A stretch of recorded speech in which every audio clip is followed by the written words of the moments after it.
5 days before Christmas, Ethan Hale stood in the frozen mud of his dying ranch, holding two pieces of paper that represented everything he'd ever been.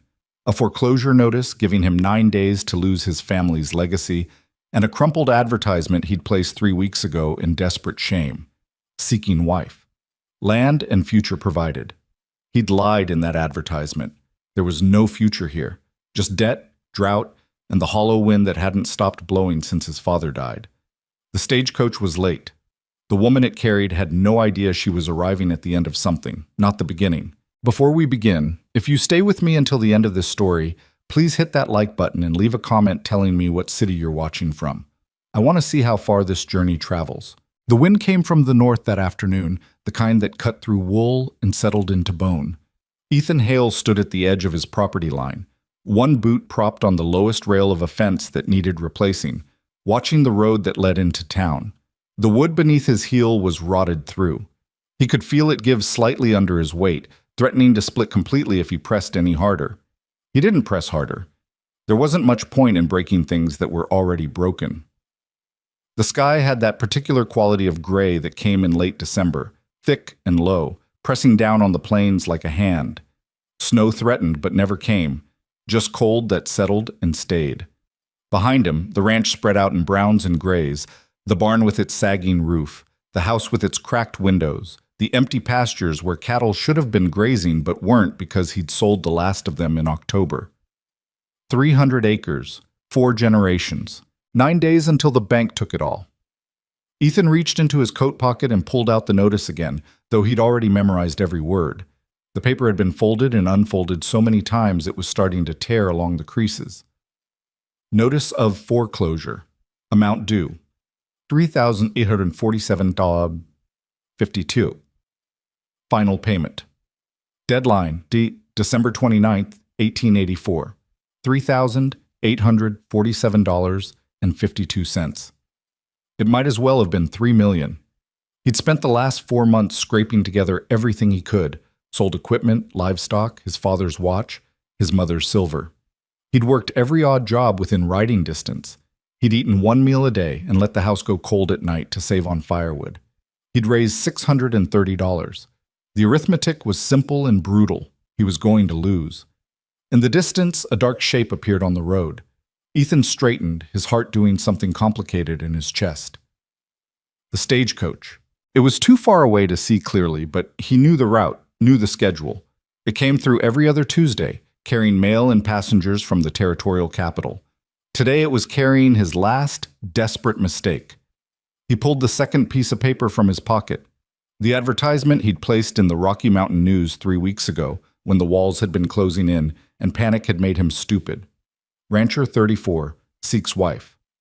300 acres, established homestead, stable future. Prefer woman accustomed to frontier life. Serious inquiries only. Every word of it was a lie. Well, not every word. He was 34, and the land had been established once. But stable future? That was fiction. He'd written the ad at midnight after his third whiskey, sealed it with money he couldn't afford to spend, and sent it off before he could think better of it. 4 letters had come back. 4 women, each with their own reasons for answering an advertisement from a stranger. He'd read them all in the cold light of morning, feeling sick. He'd chosen Lydia Brooks because her letter had been the shortest. No flowery language, no romantic notions, just basic information. Age 31, unmarried, capable of hard work, seeking partnership and security. She'd included no photograph, no elaborate promises. The brevity had seemed honest. He'd written back immediately, before courage failed him. Told her to come before Christmas. Told her the ranch was waiting. Told her everything except the truth. The stagecoach was close enough now that he could hear it. The rattle of wheels, the sound of horses laboring through the cold. Ethan's hands were shaking. He shoved them in his pockets and started walking toward the road, his boots crunching through the frozen earth. What kind of man did this? What kind of man invited a woman into a sinking ship and pretended it was seaworthy? A desperate one, he thought. A man who'd run out of options and pride and sense. The stagecoach pulled to a stop in a cloud of dust and steam from the horse's breath. The driver, a weathered man named Collins who'd been running this route for 20 years, looked down at Ethan with an expression that might have been pity. "Hail," he said, by way of greeting. "Collins. Got a passenger for you." The driver climbed down, moving stiffly, and walked to the coach door. "Miss Brooks?" The door opened. She stepped down carefully, one hand gripping the frame for balance. Ethan had tried not to build a picture in his mind, tried not to imagine, but the woman who emerged from the stagecoach wasn't what he'd expected anyway. Lydia Brooks was tall, nearly as tall as he was, and thin in a way that suggested recent hardship rather than natural build. She wore a dark traveling dress that had been mended in several places, a coat that was too light for the weather, and a hat that had seen better years. Her face was angular, sharp-featured, with dark hair pulled back severely and eyes that were gray or blue. He couldn't tell in the flat winter light. Those eyes met his, and Ethan felt the assessment in them. She was taking his measure the same way he was taking hers, and he had the uncomfortable sensation that she was seeing more than he wanted to show. "Mr. Hale?" Her voice was quiet but clear, with an accent he couldn't quite place. Somewhere east, maybe. Educated. "Yes, ma'am." He stepped forward, pulled his hat off automatically. "Miss Brooks, welcome." She nodded once, a precise movement. "Thank you." Collins was pulling a trunk from the back of the coach, a single trunk, small and battered. Everything she owned, Ethan realized. Everything she'd brought to start a new life. The guilt sat in his stomach like a stone. "That all the luggage?" he asked. "It is." He moved to take the trunk from Collins, hefted it easily. It wasn't heavy. He'd carried feed sacks that weighed more. "I've got a wagon just over Mr. Hale."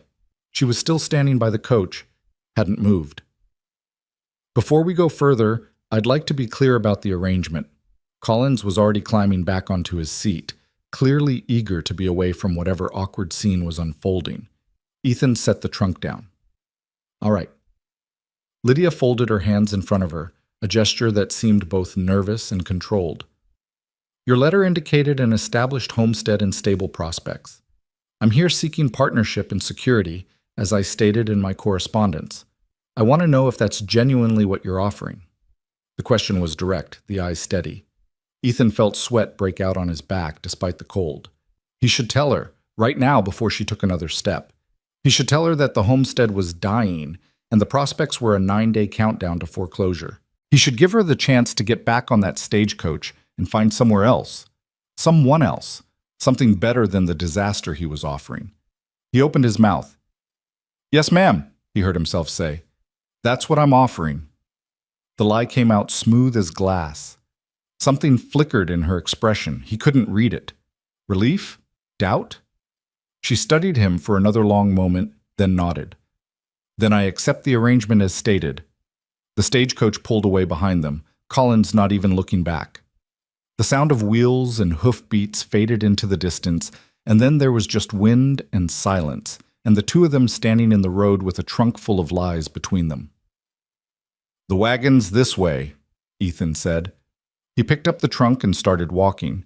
After a moment, he heard her footsteps following. The ranch came into view as they crested the small rise. The house first, then the barn, the empty corrals, the fields that had produced nothing but dust this year. Ethan watched Lydia's face as she took it in, tried to see it through her eyes. The house was 2 stories, built by his grandfather in 1847. It had been something once, solid, proud, a statement of permanence in uncertain country. Now it looked tired. Paint peeling, shutters hanging crooked, the porch sagging on one side. The barn was worse, its roof patched with mismatched boards, several of the stall doors hanging open because the latches were broken. The wind blew dust across the empty yard.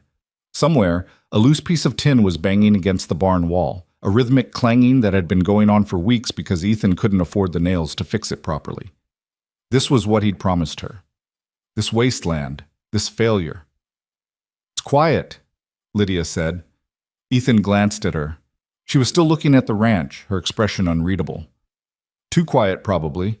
Nearest neighbor is 6 miles east. Town is 8 miles south." "I'm accustomed to quiet." He pulled the wagon up to the house and climbed down, reached up to help her. She took his hand. Her grip was firm, her palm calloused, and stepped down. Up close, he could see the exhaustion in her face, the shadows under her eyes. The journey from wherever she'd come had been long.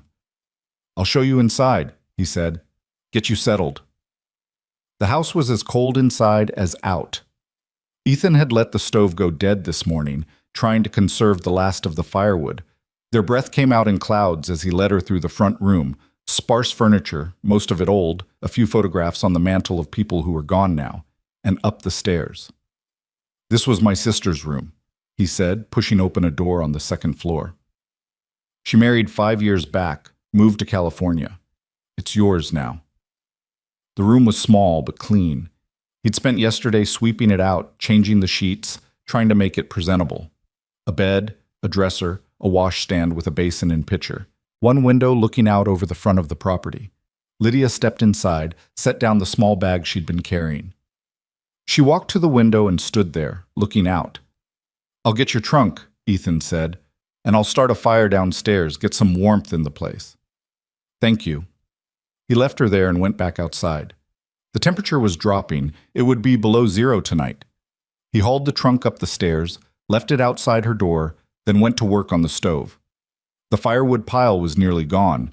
He'd need to cut more tomorrow, or they'd freeze. One problem at a time, he thought. First warmth, then food, then he didn't know. He'd gotten her here. He hadn't thought much beyond that. By the time Lydia came back downstairs, he had the stove going and coffee heating. She'd taken off her coat and hat, smoothed her hair. In the lamplight, she looked less severe than she had on the road, still guarded, still careful, but there was something almost vulnerable in the way she held herself. "Coffee?" he offered. "Please." He poured 2 cups, handed her one. They stood on opposite sides of the stove, warming their hands, not looking at each other. "It's late," Ethan said finally. "You must be tired from traveling. I thought we could have a simple supper and then—" "Mr. Hale." She set her cup down on the table. "I'd prefer if we could speak plainly." Something in her tone made him tense. "About what?" "About this." She gestured around them, a movement that encompassed the cold house, the failing ranch, everything. "I'm not a fool. I can see this place is struggling. I'd like to know what I've actually walked into." The moment stretched. Ethan could hear the wind outside, the creak of the house settling, his own heartbeat too loud in his ears. He could keep lying. Double down, make excuses, spin stories about bad luck and tough seasons and how things would turn around in the spring. He'd gotten good at that over the past months, convincing himself, convincing the bank, convincing anyone who'd listen that this was all temporary. But standing there, looking at this woman who'd come all this way based on his lies, who was asking for simple honesty, he found he didn't have another lie in him. "You want it plain?" he said. "All right. This ranch is dying. Has been for 2 years since the drought started. I've lost my livestock, my equipment, everything of value. I'm $3,000 in debt to the bank, and I have 9 days to pay it or they foreclose. There's a buyer circling, man named Garrett, owns half the territory already, waiting to pick up the pieces cheap." Lydia's face had gone very still. 9 days. "Yes, ma'am, until December 29th. And you invited me here knowing this." It wasn't a question. Ethan felt his jaw tighten. "I invited you here because I was desperate and stupid, and I thought, hell, I don't know what I thought. That maybe a miracle would happen, that maybe having someone else here would make a difference somehow, that I could fix it before you figured it out." He laughed, a bitter sound. "Turns out I couldn't even manage that.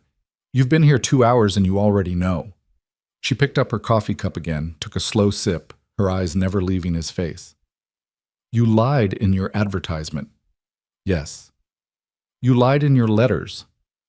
"Yes." "You lied when I asked you directly, not an hour ago." "Yes." He met her gaze, forced himself not to look away. "I lied. All of it. You want to get back on that stagecoach next week? I'll pay your fare. You want to slap my face and curse my name? You've earned it. I'm a liar and a coward and a fool, and you deserve better than any of this." The silence that followed was heavy enough to suffocate. Outside, the wind picked up, rattling the windows. The stove ticked and crackled. Lydia stood there, perfectly still, her expression unreadable. Finally, she spoke. "Where would I go?" The question caught him off guard. "What?" "If I left?" Where would I go? She set the cup down again, folded her arms across her chest. I spent everything I had to get here, Mr. Hale. The train fare, the stagecoach, supplies for the journey. I have $11 left to my name. I have no family, no position waiting, no prospects. I came here because this was my only option. Her voice was still quiet, but there was steel underneath now. So, before you tell me about stagecoach fares, perhaps you should consider that you're not the only desperate person in this room. Ethan felt like he'd been punched. I'm sorry. I didn't know. Of course you didn't. You didn't ask. She moved to the window, looked out at the darkening ranch. My father was a blacksmith in Philadelphia, taught me the trade before he died. I worked his shop for 7 years, but when he passed, his debts were more than the business was worth. Creditors took everything. I tried to find work, but no one wants to hire a woman smith. Too unconventional, too threatening. The bitterness in those words was sharp. I saw your advertisement and thought perhaps on the frontier things might be different, that a homestead might need skills more than propriety. A blacksmith. Ethan stared at her back, trying to process this. You never mentioned that in your letter. You never mentioned you were bankrupt in yours. She turned to face him. So here we are. Two liars standing in a dying house, arguing over who deceived whom more thoroughly. Despite everything, Ethan almost smiled. There was something darkly funny about it, in a way that made him want to either laugh or put his fist through the wall. That about sums it up. Then let's stop lying. Lydia walked back to the table, pulled out a chair and sat down. It was the first decisive, settled movement she'd made since arriving. I need shelter and food and some kind of future. You need what? Money? Help? A miracle? All three. Then perhaps we can strike a different bargain than the one we both thought we were making. She looked up at him. I'll stay. Through Christmas, at minimum. Help however I can. In exchange, you tell me the truth about everything. The debt, the foreclosure, all of it. No more lies. And after Christmas, we see if there's anything left to save. Her expression was pragmatic, almost cold. If there's not, at least I'll have bought myself time to make other plans. And you'll have company, I suppose, for the end. It was the bleakest offer of partnership Ethan had ever heard. It was also the only honest conversation he'd had in months. He pulled out the chair across from her and sat down. All right, truth. What do you want to know? Everything. So he told her, all of it. The drought that had started 2 summers ago and never really ended. The failed crops, the dying wells, the cattle he'd had to sell at a loss because there was no water to sustain them. His father's death 18 months back, and the discovery that the old man had taken out loans Ethan had never known about, trying to keep the ranch going. The desperate scramble through this year, selling everything, working himself to exhaustion, watching the debt grow faster than he could fight it. I went to Garrett 3 weeks ago, Ethan said. The buyer, practically begged him for a loan. He laughed at me, said he'd buy the whole place for $1,000 when the bank seized it. Said I should save myself the trouble and sell to him now for $1,200. You didn't. No, probably should have. At least then I'd have something. He rubbed his face, suddenly exhausted. Instead, I placed that advertisement and convinced myself that somehow bringing a wife into this mess would make it better. Like I said, desperate and stupid. Lydia was quiet for a moment, her fingers tracing the rim of her coffee cup. $3,000 in 9 days. 47 and change, but yes. No way to raise it? I've tried everything. Bank won't extend the loan. No one will buy land in the middle of winter, especially land everyone knows is foreclosed. I've worked every job I could find, but he shook his head. It's not enough. It's not close to enough. Full dark had fallen outside. The single lamp on the table cast shadows into the corners of the room. Somewhere in the house, something creaked, the sound of old wood adjusting to the cold. Show me the forge, Lydia said suddenly. Ethan blinked. What? The forge. You must have one. Every ranch does, for repairs and horseshoes. She stood up. Show me. It's dark out and freezing. I've worked in worse. She was already moving toward the door, reaching for her coat. You said no more lies, Mr. Hale. That includes no more hiding. Show me everything. He didn't understand what she was looking for, but he got his own coat and lit a lantern. They walked out into the bitter night, across the yard to the barn. The wind had picked up even more, carrying the smell of snow that still wouldn't fall. The barn was in worse shape than the house. Ethan led her past the empty stalls, ghosts of horses and cattle that were gone, to the back corner where the old forge stood. His father had built it 30 years ago, had used it for all the metal work the ranch needed. Ethan had never had the skill for it, had always meant to learn, but never found the time.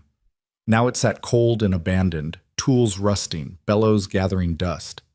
Lydia set her lamp down and moved around the space like she was conducting an inventory. She tested the bellows. They wheezed, but still worked. Examined the anvil, the hammers, the tongs. Opened the coal bin and found it still half full. "When was this last used?" she asked. "Year and a half ago, maybe. My father was the smith. I do basic repairs, but nothing skilled."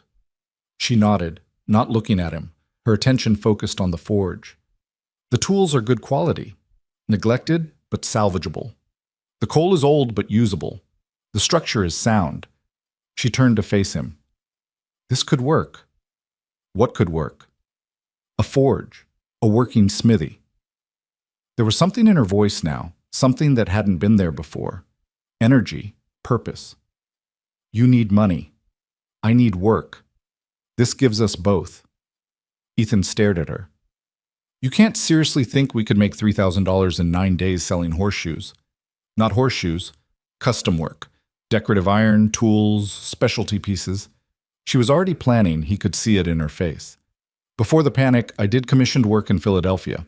Fireplace screens, gates, weather vanes. Rich people pay premium prices for quality metalwork. We're not in Philadelphia. We're in the middle of nowhere, and it's 5 days before Christmas. Who's going to buy custom ironwork?" "I don't know yet." She met his eyes. "But it's a chance, which is more than you had an hour ago." He wanted to tell her it was crazy, that there was no way, no time, that she was grasping at smoke. But standing there in the cold barn, looking at this woman who'd traveled across the country on a lie and was now trying to forge something real from the wreckage, he found he couldn't say any of those things. "All right," he said, "we try. No more lies? No more lies." Lydia nodded once, sharp and satisfied, then turned back to the forge. "I'll need this cleaned and operational by tomorrow. Good quality iron stock if you have any, and I'll need you to trust me. I brought you here on a lie and told you we're losing everything." Trust might be asking a lot. She looked at him over her shoulder, and for the first time since she'd stepped off that stagecoach, he saw something that might have been the beginning of a smile. It wasn't warm, wasn't friendly, but it was real. "Then we're even," she said, "and we'll have to build it from scratch." They walked back to the house through the darkness, the wind pushing at their backs. Inside, Ethan put together a simple supper: bread, cheese, some dried meat, the last of the vegetables from the root cellar. They ate in silence, exhausted from travel and confession both.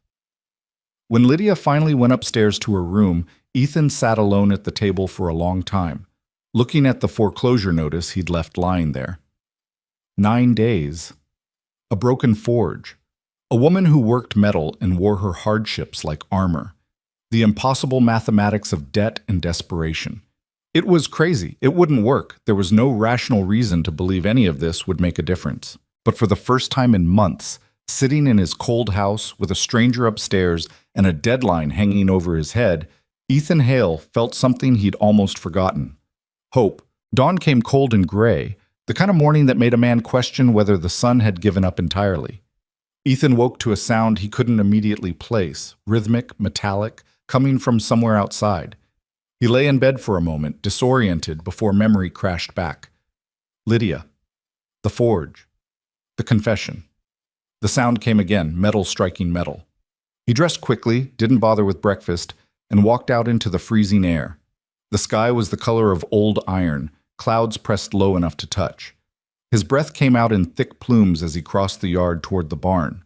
The forge was already lit. Ethan stopped in the doorway, stunned. Inside, Lydia stood at the anvil in a heavy leather apron that must have been his father's, her sleeves rolled up despite the cold, hammer in hand. The fire in the forge glowed orange, casting her shadow huge against the barn wall. She was working a piece of iron, heating it, hammering it, heating it again. The movements were precise, controlled, each strike deliberate. She'd been up for hours. He could tell from the work already done. The forge clean, tools organized, the space transformed from abandoned corner to working shop. Coal dust covered her hands and streaked her face. Her hair had come loose from its pins and hung in dark strands around her shoulders. She looked up as he approached, didn't stop working. "There's coffee in the pot by the door. I made it an hour ago, so it's probably bitter. When did you wake up?" 4. She plunged the iron into the water barrel, steam hissing up. Couldn't sleep. Decided to be productive instead. Ethan poured himself a cup of the coffee. It was bitter, thick enough to stand a spoon in, and the best thing he'd tasted in days. "You cleaned all this?" "It needed doing." She pulled the iron from the water, examined it critically, then set it aside and reached for another piece of stock. "I found decent iron in the storage room. Not much, but enough to start. The tools needed sharpening. I did what I could. The bellows needed patching. That took longest." He watched her work, fascinated despite himself. There was something almost hypnotic about it, the way she moved through the process. Heat, hammer, cool, each step flowing into the next like a dance she'd done 1,000 times. "What are you making?" he asked. "Practice pieces. I haven't worked in 3 months. Need to get my hand back." She didn't look up from the iron. "Also assessing what's possible with the materials you have. Iron quality, coal heat, how the forge responds." "And?" "It'll do." She struck the iron again, sparks flying. "The forge runs hot once it's properly stoked. The anvil has good resonance.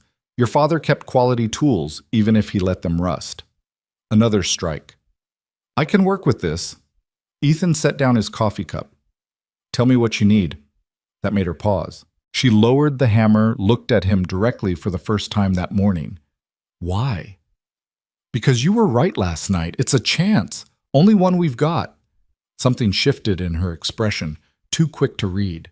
She nodded once. "Then I need information. What's the nearest town with money? Not your local general store, somewhere with wealthy buyers." "Silverton, 40 miles north, mining town, new money, people building big houses. Or Denver, but that's near 100 miles. "Silverton, then. Time matters." She was already thinking. He could see the calculation in her eyes. "I need to know what they want. Mining towns need tools, but they also need status. Men with new money want to prove they're civilized, that they're not just roughnecks with silver in their pockets." "You planning to ride up there and ask them?" "I'm planning to make pieces good enough they'll pay premium prices, then figure out how to get those pieces in front of buyers." She turned back to the forge, pumped the bellows. "But first I need to work, and you need to let me." It was a dismissal. Ethan recognized it and found he didn't mind.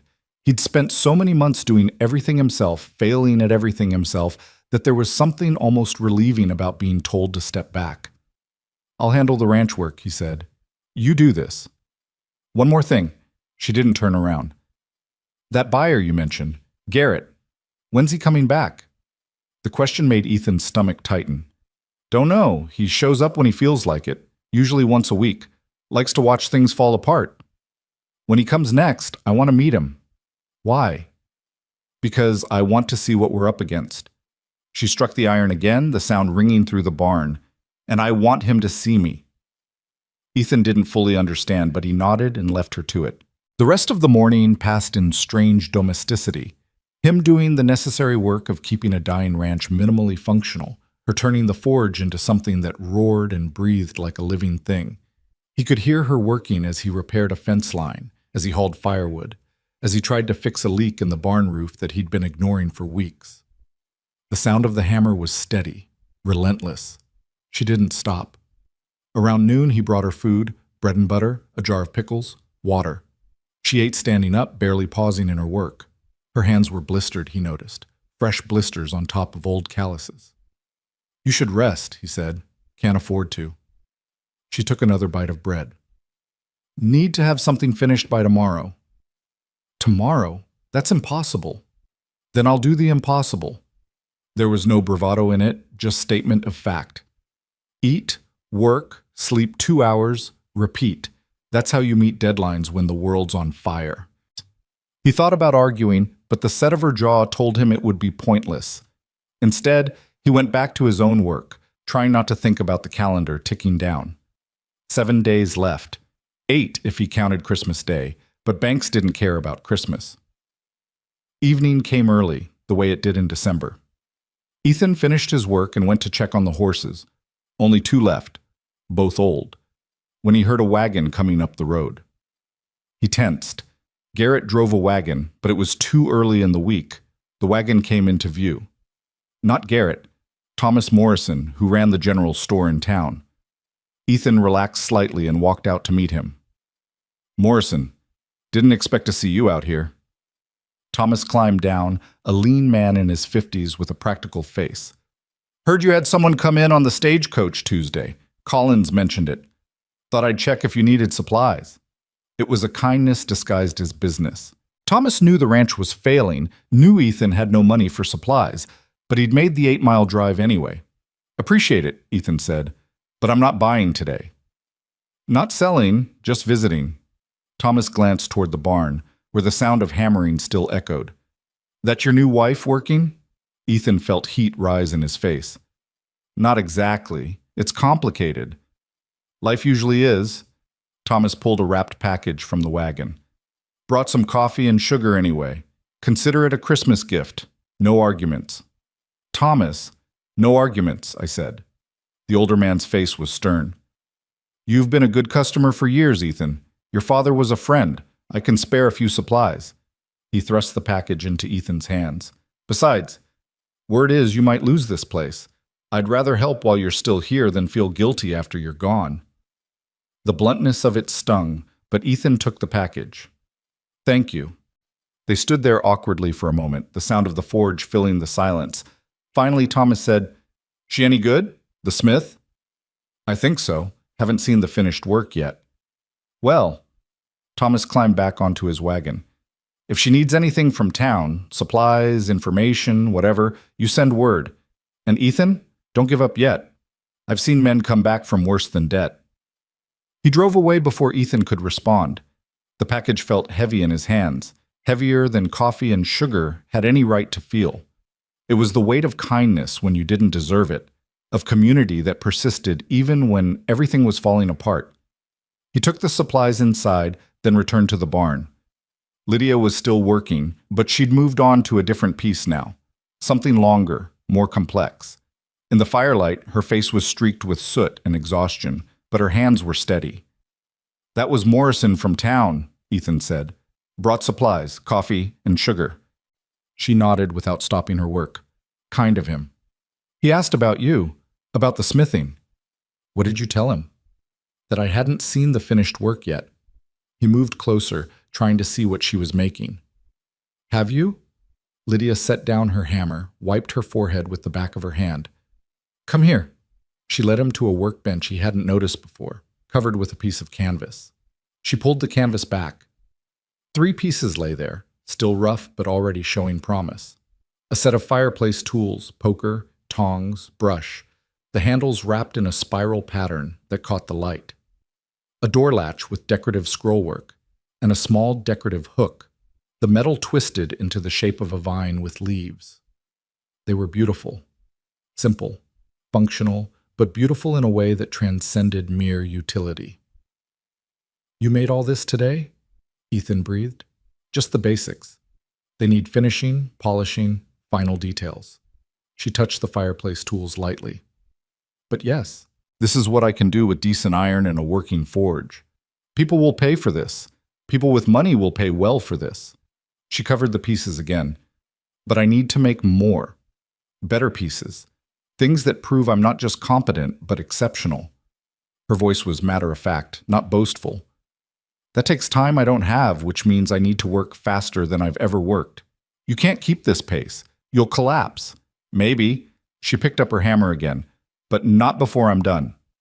He wanted to argue, but he recognized the futility. Instead, he said, "I'll make dinner, something warm. You'll eat it, even if I have to force-feed you." That earned him something that might have been a smile. "Yes, sir." The night settled in, temperature dropping toward zero. Ethan made stew from the last of the meat and vegetables, thick and heavy, the kind of food that kept a person working in the cold. He brought a bowl out to Lydia, made her sit down and eat it. She did mechanically, her mind clearly still on the work. "Tell me about Philadelphia," he said, just to break the silence. She looked up, surprised. "Why?" "Because I lied to you about everything, but you've barely told me anything about yourself. Seems uneven." Lydia ate another spoonful of stew, considering. "Not much to tell. My mother died when I was young. My father raised me in his shop. He had no sons, no apprentices he trusted, so he taught me. People thought it was strange, but he didn't care. Said skill was skill, regardless of who had it." "Sounds like a good man." "He was." Her voice went quiet. "He was also stubborn and proud. When the business started failing, he took out loans rather than ask for help. Kept thinking he could fix it himself. By the time he died, the debt was insurmountable. Like father, like daughter." She looked at him sharply, then realized he was talking about himself. "I suppose we're both our parents' children, for better and worse." They finished eating in silence. Ethan took the bowls inside, washed them, banked the fire in the stove. When he came back out, Lydia was at the forge again, working by lamplight and fireglow. He almost told her to stop, to rest, but he didn't. He recognized that kind of determination. It was the same thing that had kept him trying long after trying was rational. He went to bed to the sound of her hammer. It followed him into sleep, a rhythm like a heartbeat, steady and relentless. The next day followed the same pattern. Ethan worked the ranch, Lydia worked the forge. He brought her food, water, watched her create pieces that seemed impossible. A candle holder with intricate scrolling, a set of hinges that looked like twisted rope, small decorative pieces that packed beauty into compact forms. By evening, she had a dozen finished pieces. Not perfect, she kept muttering about flaws only she could see, but far better than anything Ethan had expected. "We need to price these," she said as they examined the work, "and we need to find buyers fast. Christmas is in 4 days. Most people have already done their shopping.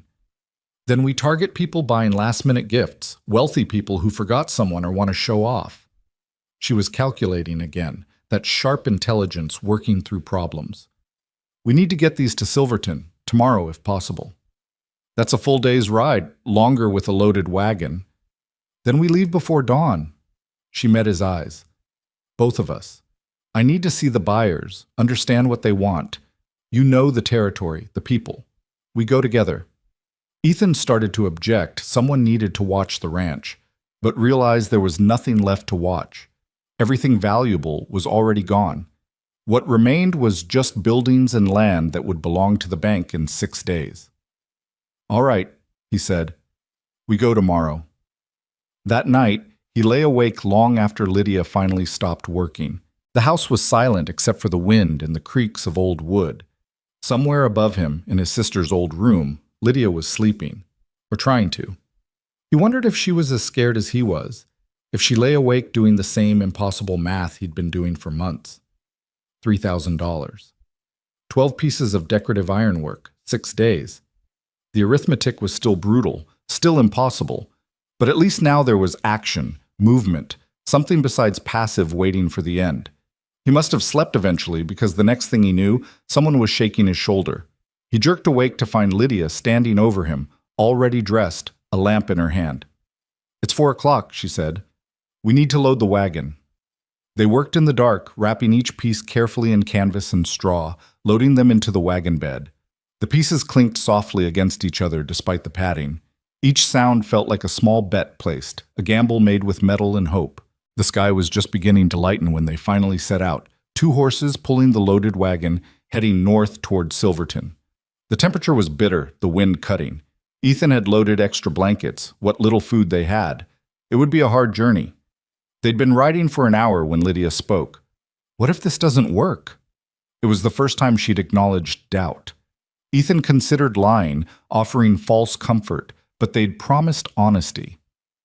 Then we lose everything, and you'll have wasted 3 days working yourself to exhaustion for nothing. That's not comforting. You asked for truth, not comfort. She was quiet for a moment, then, fair enough. The landscape rolled past, empty and cold. Grasslands covered in frost, the occasional stand of trees skeletal against the pale sky. They passed abandoned homesteads, failed dreams just like theirs. The frontier was full of them, people who'd believed in something, worked themselves to exhaustion, and lost anyway. "Tell me about Garrett," Lydia said as morning brightened around them. "The buyer. What kind of man is he?" Ethan's hands tightened on the reins. "Rich, ruthless. Came out here 10 years ago with Eastern money and bought up half the failed ranches in the territory. Now he controls more land than anyone except the territorial government. So he's built an empire on other people's failures. That's one way to put it. And he wants your ranch specifically? He wants everything. Has this vision of consolidating all the small holdings into one massive property. Says it's more efficient, more modern." Ethan spat into the dirt. "What he means is, it gives him control, water rights, grazing rights, everything. Small ranchers like me, like my father was, were just obstacles to his grand design." Lydia was quiet, absorbing this. "When he comes to the ranch next, I want you to let me handle him. That's not— I'm serious." She turned to look at him. "You're angry at him. I can hear it in your voice. That anger makes you vulnerable, gives him leverage. I don't have that anger. I can be cold, calculating. Let me negotiate." "Negotiate what? We're not selling to him." "No, but he doesn't need to know that yet." Something in her voice made Ethan look at her more closely. She was staring ahead at the road, but her mind was clearly elsewhere, working through strategies. "Let him think we're considering his offer. Let him get confident. Meanwhile, we work on the actual solution." "You're talking about playing games with a man who's made a fortune destroying people like us." "I'm talking about buying time and keeping our options open." She pulled the blanket tighter around her shoulders. "But only if you trust me." There was that word again, trust. It seemed impossible that just 3 days ago, this woman had been a stranger stepping off a stagecoach. Now she was asking him to trust her with negotiations that could determine whether he lost everything. But what choice did he have? His way had been failing spectacularly for months. "All right," he said. "When Garrett comes, you handle him." They rode on through the morning, the cold seeping through layers of clothing. Around noon, they stopped to rest the horses and eat the food Ethan had packed. Bread and cheese, apples that were starting to go soft. They ate quickly, neither wanting to lose time. "How much further?" Lydia asked. "Another 4 hours, maybe. Depends on the roads." She nodded, already climbing back onto the wagon. Her hands, he noticed, were still blistered from the forge work. She'd wrapped them in cloth, but blood was seeping through in places. She saw him looking and pulled her gloves on quickly. "I'm fine," she said before he could ask. "You're bleeding." "Blisters are part of the work. I've had worse." They continued north. The landscape began to change, becoming more rugged, hills rising around them. In the distance, mountains loomed, snow-covered peaks catching the afternoon light. This was mining country, where men dug fortunes out of the earth and built cities overnight. Silverton appeared in the late afternoon, a sprawl of buildings climbing up the mountainside. Even from a distance, Ethan could see the wealth, new construction, fresh paint, wide streets. Money flowed through this town like water, silver money pulled from the mines that honeycombed the surrounding peaks. They drove through the main street slowly, Lydia taking it all in. Silverton was nothing like the dying ranch, nothing like the small struggling town where Ethan bought supplies. This was prosperity, raw and unrefined but undeniable. The buildings were new but built to look permanent, as if the people here believed the silver would never run out. "Where do the wealthy people shop?" Lydia asked. "Henderson's Mercantile, far end of the main street. It's where the mine owners' wives buy their fancy goods." "Then that's where we start." Ethan pulled the wagon up in front of Henderson's, a large storefront with plate glass windows displaying imported goods. Through the windows, he could see expensive furnishings, delicate china, things that had no business existing in a frontier mining town but did anyway because money made all things possible. They climbed down from the wagon. Lydia straightened her dress, still her traveling dress, mended but presentable, and smoothed her hair. The transformation was subtle but noticeable. She stood differently, held herself with a kind of dignity that made the shabby clothing seem irrelevant. "Let me do the talking," she said quietly. Inside, the store was warm and bright, heated by a modern stove and lit by multiple lamps. A woman stood behind the counter, middle-aged and well-dressed, looking at them with the particular expression shopkeepers reserved for customers they suspected couldn't afford anything. "Can I help you?" The tone was polite but cool. Lydia smiled, a small, controlled expression. "I hope so. My name is Lydia Brooks. I'm a metalsmith, recently arrived from Philadelphia. I've brought some pieces I thought might interest your clientele. Decorative ironwork, custom pieces suitable for gifting." The woman's expression didn't change much, but Ethan saw the slight interest in her eyes. Philadelphia meant quality, meant Eastern sophistication. "We generally work with established suppliers." "Of course.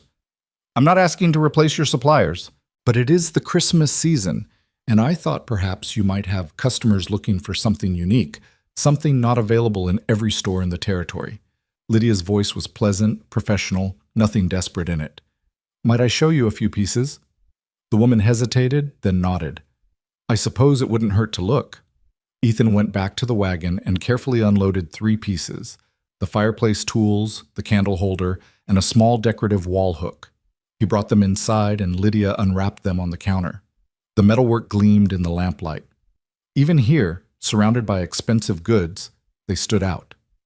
The woman picked up the candle holder, turned it slowly, examining the detail work.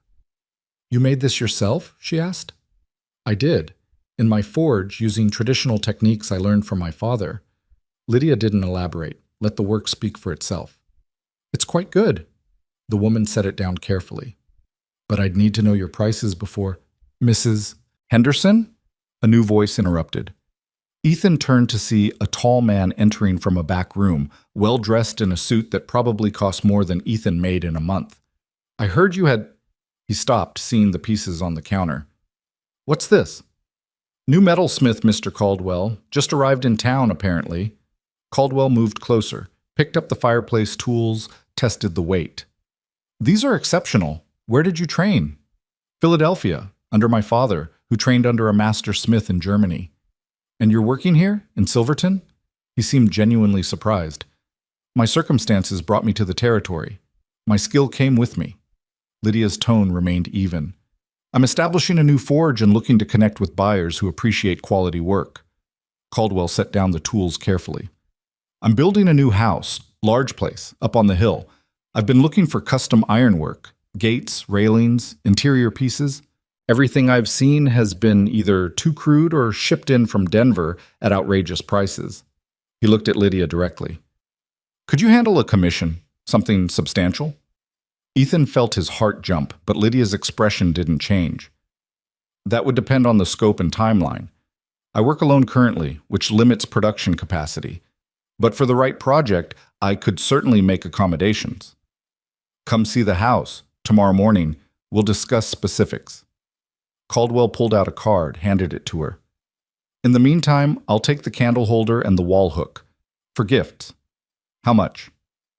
$20 for the candle holder, $8 for the hook." It was a fortune. Ethan tried to keep his face neutral. $28 for 2 small pieces. That was more than he'd made in the last month combined. Caldwell didn't even blink. "Done. Mrs. Henderson, put it on my account." The transaction was completed quickly, businesslike. Caldwell left with his purchases, and Mrs. Henderson was suddenly much more interested. "If you have more pieces, I might be able to sell them here on consignment," she said. "I take 20%, but my customers have money and they like quality." "I'll consider it." Lydia was already wrapping the remaining piece. "For now, I need to focus on building inventory, but I'll be in touch." They left the store with $28 and a commission meeting scheduled. Ethan didn't speak until they were back at the wagon. $28 for 2 pieces. "It's a start." Lydia climbed onto the wagon seat, pulled out the card Caldwell had given her. "And if the commission is as substantial as he suggested, it could be much more. But the timeline, we have 6 days. Even if he commissions work today, you can't complete a major project in 6 days." "No, but I can complete a down payment's worth of work." She looked at him. "Caldwell is building a house. That means he's spending thousands, maybe tens of thousands. If I can secure a commission for, say, $500 of work, He'll likely pay a deposit up front. 200, maybe 250. Ethan's mind was racing, doing the math. We'd still need more. Much more. Which is why we're not stopping here. She pulled the blanket around her shoulders as evening cold settled in. We visit every wealthy buyer in this town. We make contacts. We sell everything I made. And tomorrow morning, I negotiate with Caldwell while you visit the other mine owners. You want to split up? We're racing the calendar, Ethan. We can't afford to be polite about it. Her face was determined, exhausted, but absolutely focused. Tonight we find a place to sleep. Tomorrow we work this town until there's nothing left to sell. They found a boarding house that took most of their new money but provided hot food and clean beds. Ethan lay awake that night, listening to the sounds of Silverton through the thin walls. Laughter, conversation, the sounds of a town that didn't know how to stop. Somewhere in the building, Lydia was sleeping, or not sleeping, working through plans and calculations the way she'd worked iron. 5 days left. $28 earned, nearly $3,000 still needed. The mathematics were still impossible, but they were slightly less impossible than they'd been yesterday. It was something. It had to be enough to keep going. Morning came too early, pale winter light filtering through the boarding house window. Ethan woke to find Lydia already dressed, sitting at the small table in the corner of her room with the door open, writing something by lamplight. She'd borrowed paper from somewhere, was making lists in careful handwriting. "What time is it?" he asked, his voice rough with sleep. 5:30. "We should eat and split up by 6. She didn't look up from her writing. "I have the meeting with Caldwell at 8. That gives you 2 hours to visit as many mine offices as you can."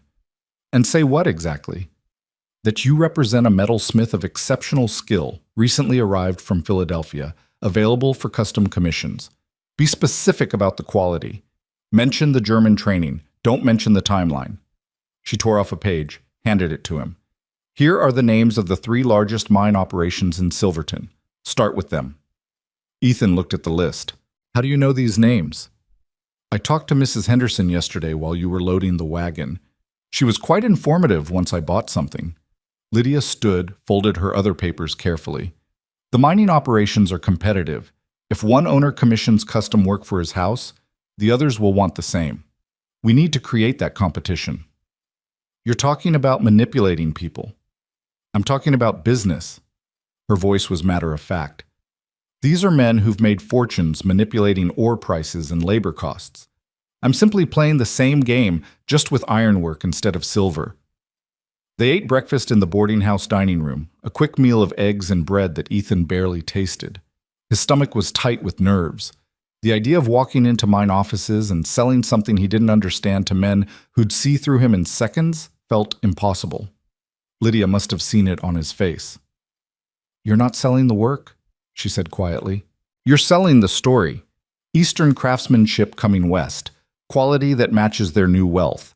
Make them feel like they're getting something their neighbors can't have. I'm a rancher, not a salesman.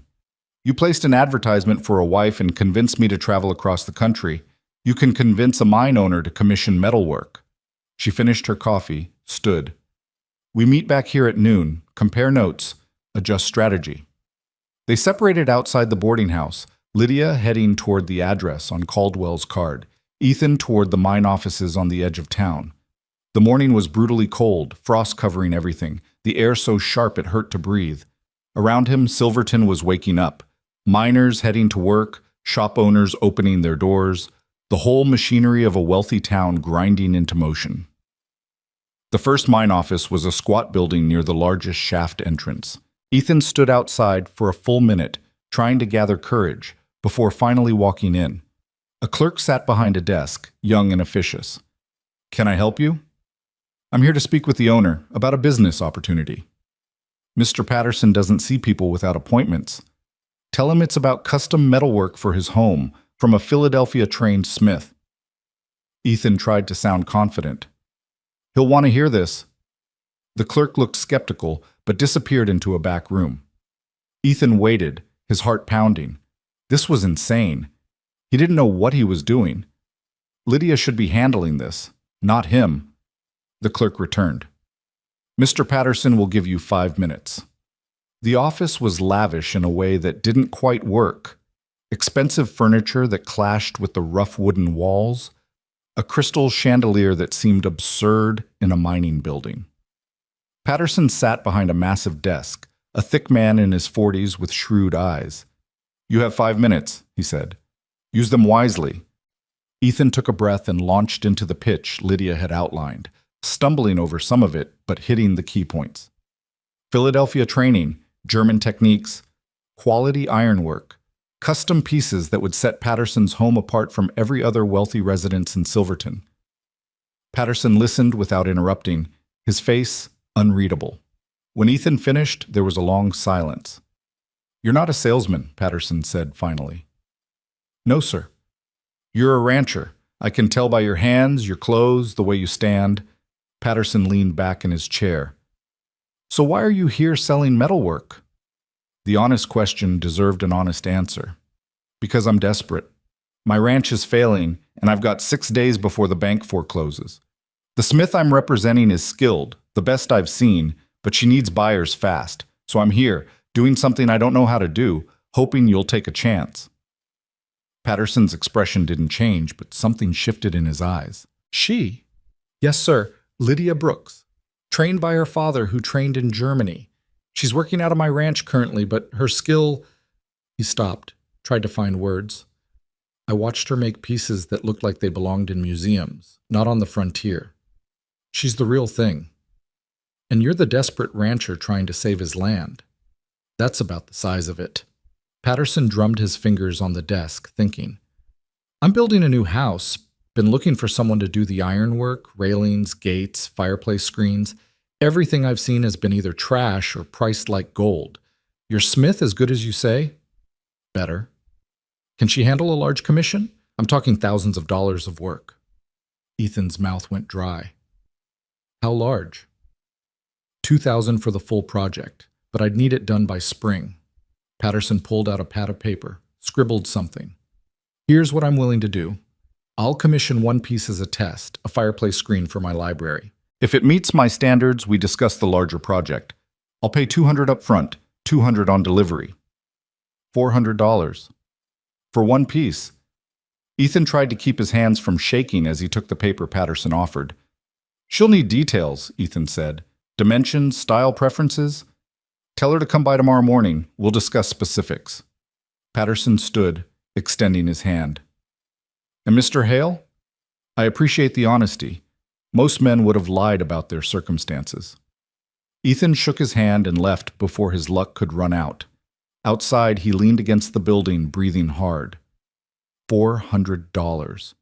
It was more than he dared hope for. It was also still nowhere near enough. He visited 2 more mine offices that morning. One owner wasn't interested, barely gave him 2 minutes. The other was intrigued, but wanted to see finished work before committing to anything. Ethan left his information and headed back to the boarding house. Lydia was already there, waiting in the dining room with a cup of tea she wasn't drinking. She looked up as he entered, her expression controlled but tense. "How did it go?" he asked. Caldwell commissioned a full gate and railing system for his entrance. $800, half up front. She said it without inflection, but he could see the relief in her eyes. "How about you?" "Patterson wants a fireplace screen, $400, half up front. And there's potential for a $2,000 project if he likes the test piece." Ethan sat down across from her. "That's $1,200 total, if we get it." "We'll get it." Lydia pulled out her papers, started making notes. "But we need more, much more. What about the other offices?" He told her about the rejections, the maybes. She listened carefully, occasionally asking questions, processing information like she processed iron, methodically, looking for the useful parts. "We need to leverage what we have," she said finally. "Caldwell and Patterson are both prominent. If we let it slip that they've commissioned work, others will follow. Competition and status. Those are our tools now. How do we let it slip without looking like we're bragging? We don't tell them directly. We tell Mrs. Henderson at the Mercantile. She'll spread the word faster than a telegraph." Lydia was already standing. "Come on, we need to visit her now, while the momentum is good." They spent the afternoon working Silverton like a mining claim, methodical and relentless. They visited shops, spoke to business owners, dropped carefully casual mentions of the commissions. Lydia sold 3 more small pieces, a decorative door knocker, a set of cabinet handles, a letter holder. The money added up in small increments, $20 here, $15 there. By evening, they'd collected deposits and sales totaling nearly $800.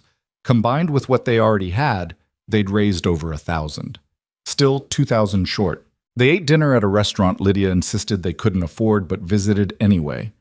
"We need to be seen," she explained. "Need people to remember us, talk about us. Money spent on visibility is money invested." Ethan picked at his food, too anxious to eat properly. "It's December 23rd. We've got 6 days. 5 days now. And we're not counting Christmas. No one conducts business on Christmas." Lydia's voice was calm, but he could see the exhaustion in her face. "So really, we have 4 working days. That's not enough time. Then we make it enough." She set down her fork, leaned forward. "Listen to me. We've raised over $1,000 in less than 2 days. That's more than you raised in 4 months of trying alone. The strategy is working. But we're selling pieces you've already made. Once those are gone, I make more. Tomorrow night, we head back to the ranch. I work through the night if I have to. We return here the day after Christmas with new pieces and we sell everything." Her eyes were fierce. "We're not giving up when we're this close." Close? They weren't close. They were still impossibly far from the amount they needed, but arguing seemed pointless, so Ethan just nodded. They returned to the boarding house as full dark settled. In the hallway between their rooms, Lydia paused. "Thank you," she said quietly. "For what?" "For doing this. For trying. You could have given up, taken Garrett's offer, walked away with something instead of risking everything on a desperate plan." She looked at him directly. "Most men would have. Most men didn't lie to bring someone across the country into their mess. No, most men would have just let me arrive and deal with it myself." Something in her expression softened slightly. "You're trying to make it right. That matters." She went into her room before he could respond. Ethan stood in the hallway for a moment, then went to his own room and lay down fully clothed. Sleep felt impossible, but exhaustion pulled him under anyway. He dreamed of numbers, endless columns of debt and payment, arithmetic that never balanced no matter how many times he calculated it. The next morning was Christmas Eve. They rose early again, made one more round of Silverton's wealthy residents. Lydia met with Caldwell to discuss details of his commission, came away with $200 in deposit money and detailed specifications. Ethan returned to Patterson, collected the same. By noon, they'd gathered every possible dollar Silverton had to offer. Final count, $1,463. It was more money than Ethan had seen in his entire life. It was also $1,300 short of what they needed. They loaded the wagon in silence, the reality settling over them like the cold. The return journey to the ranch was quiet, both of them lost in their own calculations. The sky was heavy with clouds that still refused to release snow, the landscape bleak and frozen. Halfway home, they passed a fancy wagon heading toward Silverton. Ethan recognized it immediately, Garrett's wagon, brass fittings gleaming even in the flat winter light. Garrett himself was driving, saw them, and pulled to a stop. He was a handsome man in his 50s, well-dressed, with the kind of confidence that came from never having lost anything important. "Hale," he called out, "heading back from town?" Ethan wanted to keep driving, but Lydia put a hand on his arm. "Stop," she said quietly. He pulled the wagon to a halt. Garrett climbed down from his seat, walked over with easy assurance. His eyes went to Lydia, curious and appraising. "This must be the new wife," he said. "Garrett's my name. I've been doing business with your husband." Lydia Brooks. Mite. She didn't correct him about the wife part. "Mr. Hale mentioned you." "Did he now?" Garrett's smile was pleasant, predatory. "And what exactly did he mention?" "That you've made a generous offer for the ranch." Lydia's tone was neutral, giving nothing away. "We've been discussing it." Ethan felt his jaw tighten but kept silent. This was her play, whatever she was doing. Garrett's interest sharpened. "Is that so? Because last time we spoke, Hale here seemed pretty set against selling." "Circumstances change." Lydia looked at Garrett with that same careful assessment she'd used on Ethan the first day. "We've been in Silverton, exploring options. It's made us reconsider our position. What kind of options? Various business opportunities. My background is in metalwork. I'm a trained smith. We've been discussing whether it makes more sense to pursue that trade or accept your offer for the property. It was masterful the way she played it, suggesting they had choices, that Garrett's offer was just one of several possibilities, making him work for it. Garrett studied her, clearly reassessing. You're a blacksmith? I am. And you think you can make more money hammering iron than selling me 300 acres? I think we need to evaluate all our options carefully before making a decision that affects our future. Lydia's voice remained calm. Mr. Hale tells me your offer was $1,200. That's right. We'd need $1,400 to consider it seriously. Ethan almost spoke, almost protested, but Lydia's hand tightened slightly on his arm. Garrett laughed. You've got nerve, I'll give you that. Property's worth less every day. Hale can't pay his mortgage. Why would I go up? Because we have other options now, and because you want the land badly enough that you've been circling for months. Lydia tilted her head slightly. 1,400, Mr. Garrett. That's our number. Think about it. She nodded to Ethan. He snapped the reins, got the wagon moving before Garrett could respond. They drove away, leaving him standing in the road. Once they were out of earshot, Ethan finally spoke. What the hell was that? Leverage. Lydia was looking straight ahead. He thinks we're considering his offer. That makes him nervous. Nervous people make mistakes. We're not actually considering selling to him. Of course not, but he doesn't know that. She glanced at him. Did you see his face when I mentioned 1,400? He's thinking about it. And while he's thinking, we're working. You're playing a dangerous game. We're already playing a dangerous game. I'm just adding more pieces to the board. She pulled the blanket tighter around herself. Trust me. There was that word again. Ethan focused on driving, didn't answer. They reached the ranch as evening was falling. The place looked even more desolate after 2 days in prosperous Silverton, the sagging barn, the worn house, the empty fields.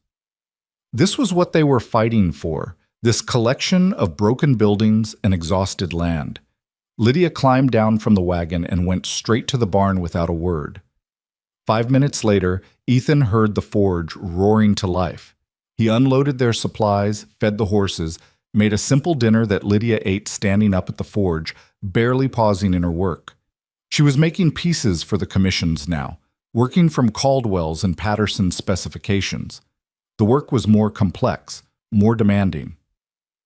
You need to sleep, Ethan said around midnight. I'll sleep when it's done.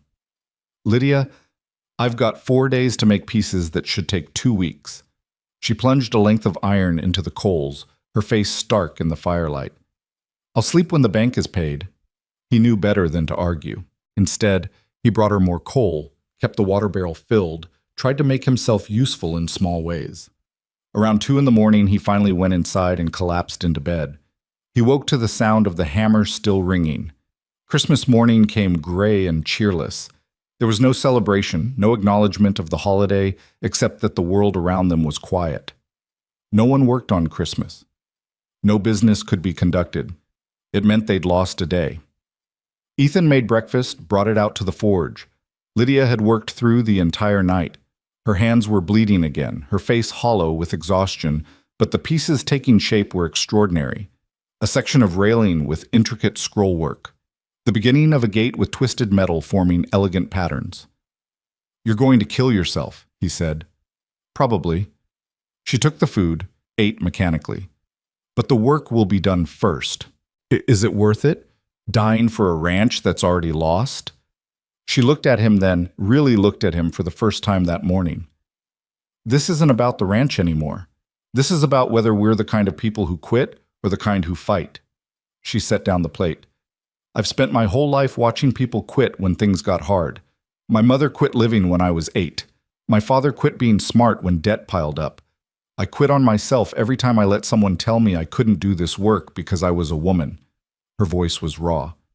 I'm not quitting anymore. Not on this. Not on you. Not on myself. Ethan didn't know what to say to that. He nodded and went back to the house. The day passed slowly, the forced stillness of Christmas making every hour feel longer. Lydia worked without stopping. Ethan tried to help, but mostly just watched her transform raw iron into art through sheer force of will and skill. Evening came. Tomorrow they'd return to Silverton with the finished commission pieces. After that, they had 3 days to raise $1,300. The mathematics were impossible. They'd done everything right, worked harder than should have been humanly possible, and it still wasn't enough. Ethan sat on the porch as darkness fell, looking out at the ranch his family had built. 4 generations of work, ending because he couldn't raise $3,000. The unfairness of it sat bitter in his throat. The barn door opened. Lydia emerged, walking slowly, every movement showing exhaustion. She crossed the yard and sat down beside him on the porch steps. They sat in silence for a long time, watching the stars come out in the frozen sky. "I have an idea," Lydia said finally. "It's desperate, possibly insane, but it might work." "Tell me."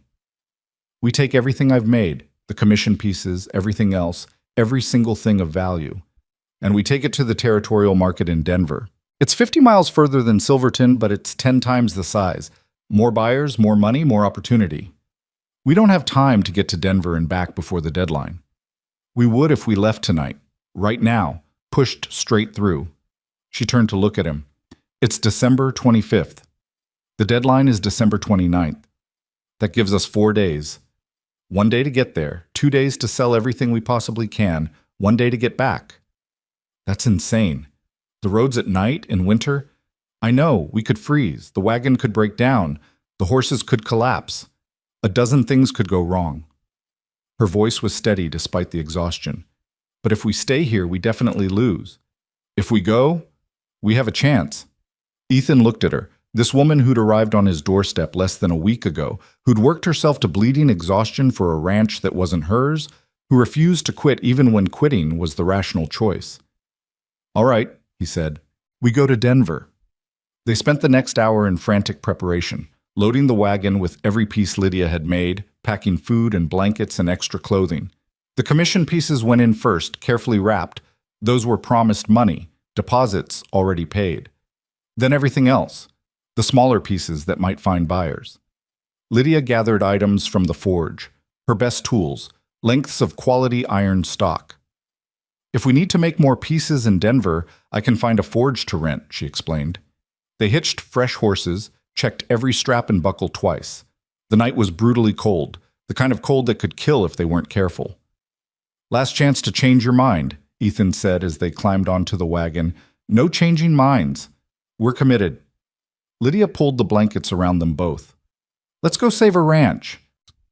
They pulled out of the yard at midnight on Christmas, heading south through darkness toward Denver and whatever desperate salvation they could forge there.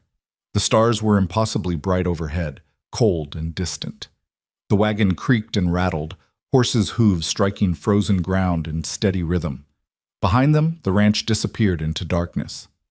Ahead, 50 miles of winter night, and then a city that might hold answers or might hold nothing at all. Ethan kept the horses moving at a steady pace, not too fast to exhaust them, not too slow to lose time. Beside him, Lydia sat wrapped in blankets, her eyes closed but her body tense. She wasn't sleeping, just conserving energy. "Tell me about Denver," she said after an hour. "I've never been." "Big, growing fast, more people every month, coming for mining jobs, railroad work, opportunity." Ethan focused on the road, what little he could see of it by starlight. "There's money there. Real money. More than Silverton." "And the market?" "Opens at dawn, runs till dark. Vendors from all over the territory. You can buy anything there. Furniture, livestock, tools, art. There's a section for craft work, specialty goods. That's where we'll set up." If they got there. If they survived the journey. If the cold didn't kill them first. The hours bled together, marked only by the slow movement of stars across the sky. They stopped once to rest the horses, ate cold food, then pressed on. The temperature kept dropping. Ethan lost feeling in his toes, his fingers aching even inside gloves. Beside him, Lydia shivered despite the layers of blankets. He moved closer, sharing warmth, and felt her lean against him slightly. Neither of them spoke about it. Dawn came slowly, gray light spreading across frozen plains. They were making good time, better than Ethan had hoped. The horses were holding up, the wagon intact. Maybe their luck was finally turning. Maybe they actually had a chance. Denver appeared on the horizon around mid-morning, buildings rising from the plains like a promise. Smoke from 1,000 stoves hazed the air. The sound of the city reached them before they entered. Voices, wagons, construction, the noise of commerce and life. They drove through streets already busy despite the early hour, past buildings both permanent and temporary, past people from every corner of the country and beyond. This was the New West, raw and unfinished but vital with possibility. The market sprawled across 6 city blocks, vendor stalls and wagons packed together, selling everything imaginable. Ethan found them a spot in the craftwork section, paying the stall fee with money they couldn't afford to spend. Lydia climbed down from the wagon stiffly, looked around at the competition. Other vendors were setting up. Furniture makers, leather workers, a woman selling quilts, a man with hand-carved tools. "We're better," she said quietly. "Our work is better." "Then let's prove it." They unloaded the wagon, arranged the pieces for maximum visual impact. The metalwork gleamed in the winter sun, each piece a small declaration of skill and artistry. Passers-by started stopping immediately, drawn by the quality. A man examined the fireplace tools, tested the weight. "How much?" $40, Lydia said without hesitation. The man didn't even haggle. He paid and left with them. A woman wanted the decorative wall hooks. Another customer commissioned a custom gate latch. By noon, they'd sold half their inventory and taken 3 commission orders. By evening, everything was gone except the pieces promised to Caldwell and Patterson. Lydia was taking measurements for new commissions, quoting prices, her exhaustion invisible behind professional focus. Ethan counted their money in the wagon, his hands shaking slightly. $1,800. Combined with what they already had, they had over $3,000. They'd done it. They'd actually raised enough. He looked up to tell Lydia, saw her finishing with a customer. She took the man's deposit, thanked him professionally, then turned and met Ethan's eyes across the crowd. He nodded. She understood immediately. Her face went very still, then something broke in her expression. Relief, disbelief, joy, exhaustion all mixed together. They didn't celebrate, didn't cheer or cry or any of the things people did when impossible things became possible. They just stood there in the Denver market as evening fell. 2 people who'd gambled everything and somehow, impossibly, won. "We need to get back," Lydia said finally. "Make the payment before the deadline." "We've got 3 days. We can rest tonight, start back tomorrow." She shook her head. "We start back now. I don't trust time anymore. We drive through the night again, get home tomorrow, pay the bank the day after. No delays, no chances for things to go wrong." She was right. They'd come too far to risk it now. They left Denver as the sun set on December 26th, heading back toward the ranch with a wagon full of hope instead of iron. The journey back felt different, lighter somehow, despite the same cold, the same darkness. They'd done the impossible.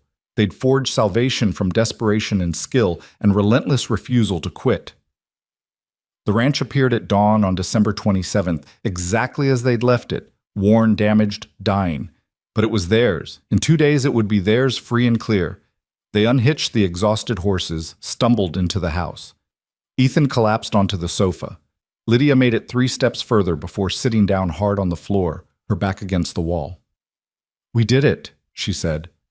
Her voice was hoarse, barely audible. "We did it," Ethan agreed. They sat there in the cold morning light, too tired to move, too relieved to care. Outside, the wind blew across empty fields. Inside, 2 people who'd been strangers a week ago had just saved everything through mettle and determination and desperate faith in each other. Lydia's eyes closed. Within seconds, she was asleep where she sat. Ethan got up, found a blanket, covered her carefully. Then he sat back down and let his own exhaustion pull him under. They'd won. Against impossible odds, against arithmetic that didn't balance, against time and debt and every rational expectation, they'd won. The ranch was saved. Now they just had to prove it to the bank. They slept through most of the day, the kind of sleep that came from complete physical exhaustion. When Ethan finally woke, the light coming through the windows was wrong, too dim, too angled. He sat up, disoriented, and realized it was late afternoon. He'd lost nearly 12 hours. Lydia was still asleep on the floor where he'd left her, the blanket pulled up to her chin, her face finally peaceful in unconsciousness. Her hands were visible, resting on top of the blanket, wrapped in bandages she must have applied before collapsing. The cloth was spotted with blood in places. Ethan stood quietly, careful not to wake her, and went to the kitchen. His body ached in ways he hadn't known were possible, every muscle protesting movement. He got the stove going, put coffee on, found bread and eggs. Real food, after days of eating whatever they could grab between crises. The money was still in his coat pocket, heavy and impossible. He pulled it out, counted it again just to make sure the numbers were real. $3,218. More than enough to pay the debt, with a small buffer left over. They'd actually done it. The reality of it kept hitting him in waves. A week ago, he'd been standing in frozen mud, holding a foreclosure notice and waiting for a woman who was arriving to a lie. Now that same woman was asleep in his house, and together they'd pulled off something that should have been impossible. He heard movement behind him, turned to see Lydia standing in the doorway. Her hair was loose, falling around her shoulders, and she looked younger somehow, without the severe styling she usually maintained. Also more vulnerable. "What time is it?" she asked, her voice rough. "Almost 5. We slept most of the day." She nodded, moved to the table and sat down carefully, like someone testing whether their body still worked properly. "We should count the money. Make sure we have enough." "Already did. 3,218. So we have it." She said it like she was testing the words, seeing if they felt real. "We actually have it." "We do." Ethan poured 2 cups of coffee, set one in front of her. "Bank opens at 9 tomorrow. We can be there when the doors open, pay it off, get the release papers." Lydia wrapped her hands around the cup, staring into the dark liquid. "And then what?" The question caught him off guard. "What do you mean?" "I mean, after we pay the bank, after the ranch is saved, what happens then?" She looked up at him. "We had an arrangement. I agreed to stay through Christmas, help however I could. Christmas has passed. The crisis is resolved. So what happens now?"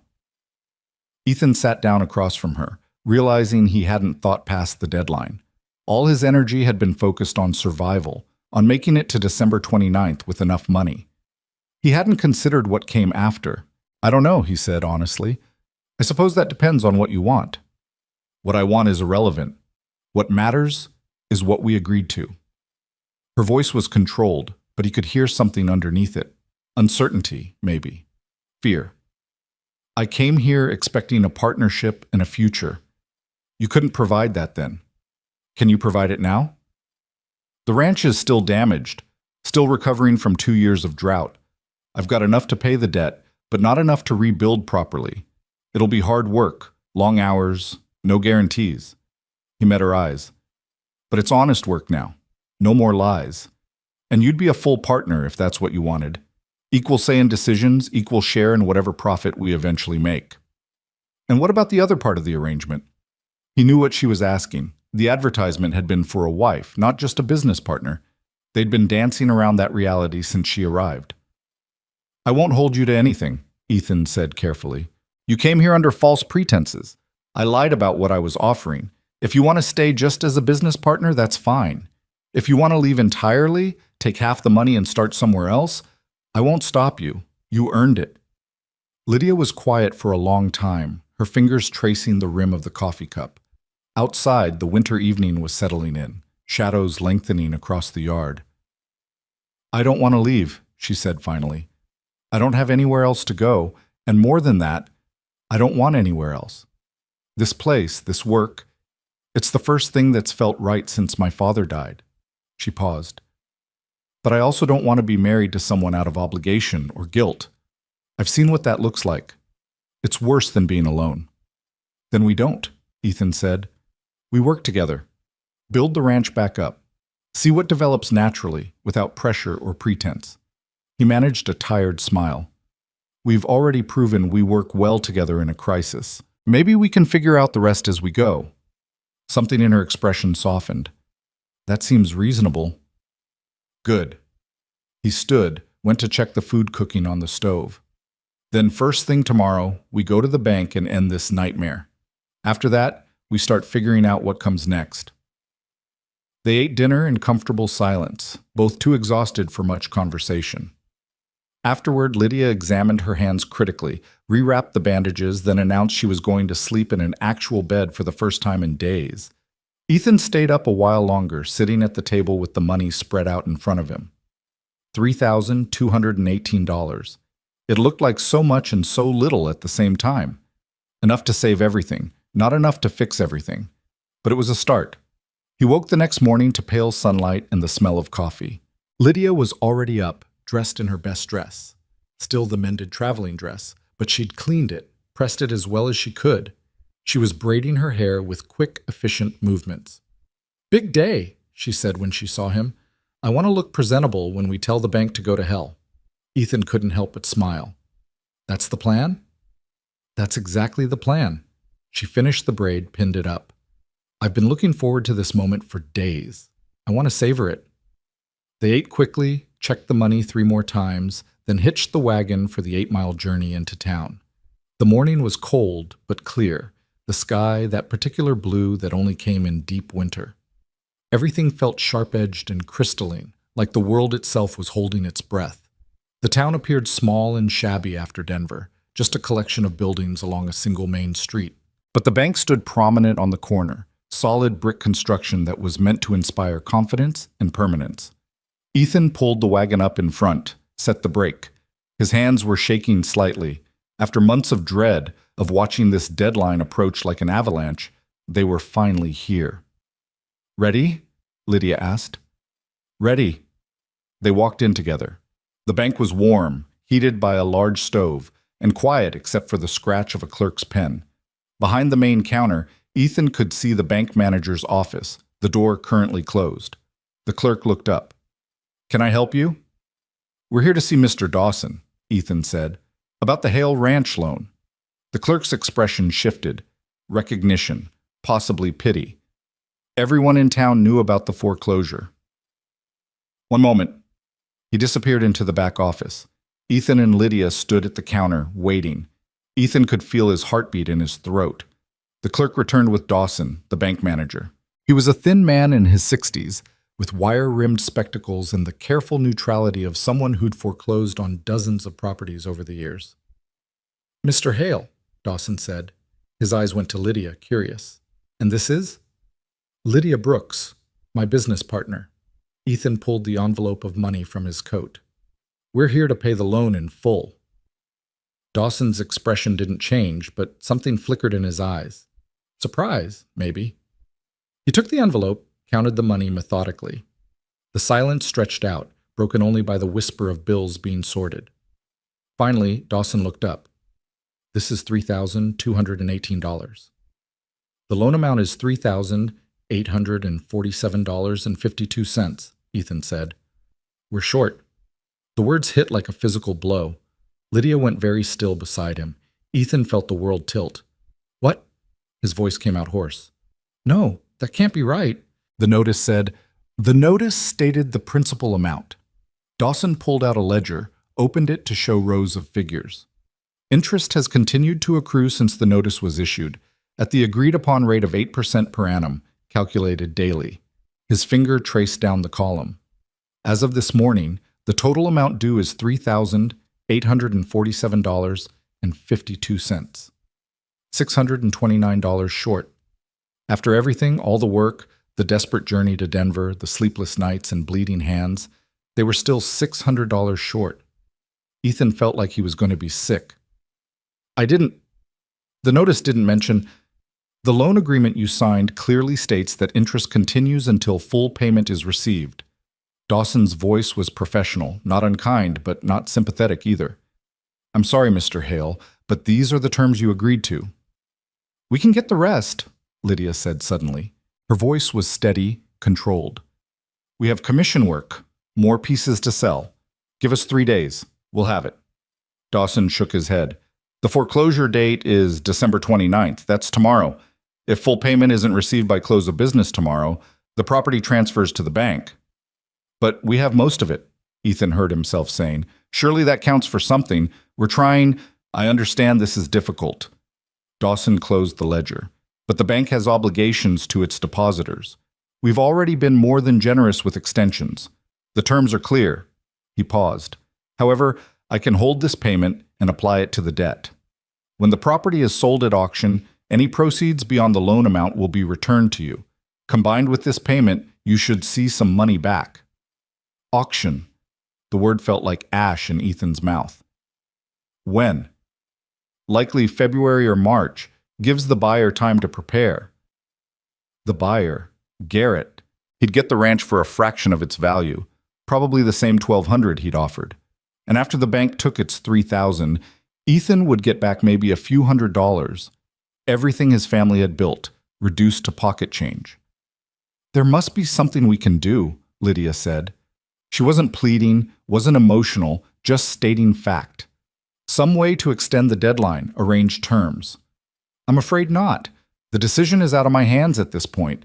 Dawson pushed the money back across the counter. I am sorry, Mr. Hale. I know your father. He was a good man, but business is business. They left the bank in silence, the money heavy in Ethan's hands again. Outside, the December sun felt too bright, too cheerful for the moment. People walked past going about their business, completely unaware that Ethan's world had just collapsed for the second time. $600, Lydia said quietly. We need $600 by tomorrow. We can't make that much in one day. It's impossible. We've done impossible before. She turned to face him. The commission work. We can finish the pieces early, ask for the final payments up front. That's $400 at most. We'd still be short. Then we find other buyers. Go back to Silverton, sell everything we own, beg if we have to. Her voice was getting sharper, desperation creeping in. We don't give up when we're this close. We're not close, Lydia. We're $600 short with 1 day left. That's not close. That's finished. So what? You're just giving up? After everything we've done, all the work, you're just going to quit? I'm being realistic. Ethan's voice rose despite himself. We gambled everything and we lost. Sometimes that's how it ends. Don't you dare. She stepped closer, her eyes fierce. Don't you dare give up now. Not after I've worked myself bloody for this place. Not after we've... She stopped, took a breath. I won't let you quit. It's not your choice. The hell it isn't. We're partners, remember? Equal say in decisions. And I say we keep fighting. They were attracting attention, people on the street starting to notice the argument. Ethan forced himself to lower his voice. Fighting with what? We've sold everything. We've exhausted every option. Then we find new options. Lydia grabbed his arm. Come on, we're going to the forge. What? Why? Because I'm going to work, and you're going to figure something out. That's what we do. She was already moving toward the wagon. We work until we can't work anymore, and then we work some more. The ride back to the ranch was silent, tense. Ethan kept running through possibilities in his mind, but every scenario ended the same way. They needed money they didn't have, time they didn't have, options that didn't exist. Lydia went straight to the forge when they arrived, didn't even go inside the house first. Ethan heard her lighting the fire, heard the clang of metal on metal starting up. That relentless refusal to quit, even when quitting was the only rational response. He sat on the porch steps, the envelope of money still in his hands. $3,000, that wasn't enough. The story of his life lately, trying hard, coming close, failing anyway. An hour passed. 2. The sound of the forge was steady, hypnotic. Ethan went inside, made coffee he didn't drink, stared at walls he wouldn't own much longer. Around noon, he heard a wagon coming up the road. He stepped outside, expecting Morrison from the general store, or maybe another neighbor come to offer sympathy. It was Garrett. The man pulled up in his fancy wagon, climbed down with that easy confidence that came from always winning. He saw Ethan on the porch and smiled. Hale! Heard you were at the bank this morning. Word traveled fast in small towns. Heard it didn't go well. Ethan didn't respond. He didn't trust himself to speak. Garrett walked closer, looked around at the ranch with proprietary interest. Shame, really. You tried hard. I respect that. But sometimes trying isn't enough. What do you want, Garrett? Same thing I've wanted all along, this land. He pulled out a folded paper from his coat. I'm prepared to make you an offer. Final offer. $1,500 cash today. You sign the deed over to me and I pay off your debt to the bank tomorrow. You walk away with nothing, but you also don't have a foreclosure on your record. Clean break. It was actually a better offer than Ethan had expected. Garrett could just wait until the auction, buy it for less. But he was offering $1,500 now, presumably because he didn't want to risk another buyer showing up. I need to think about it, Ethan said. You've got until sunset. After that, the offer expires. Garrett tipped his hat. I'll be at the hotel in town. Send word when you decide. He left, and Ethan stood there holding the paper. $1,500. Combined with the $3,000 they already had, minus the bank's debt, he'd end up with about $700. Enough to start over somewhere else, buy a small piece of land, try again.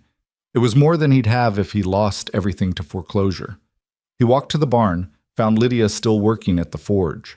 She looked up when he entered, saw his face. What happened?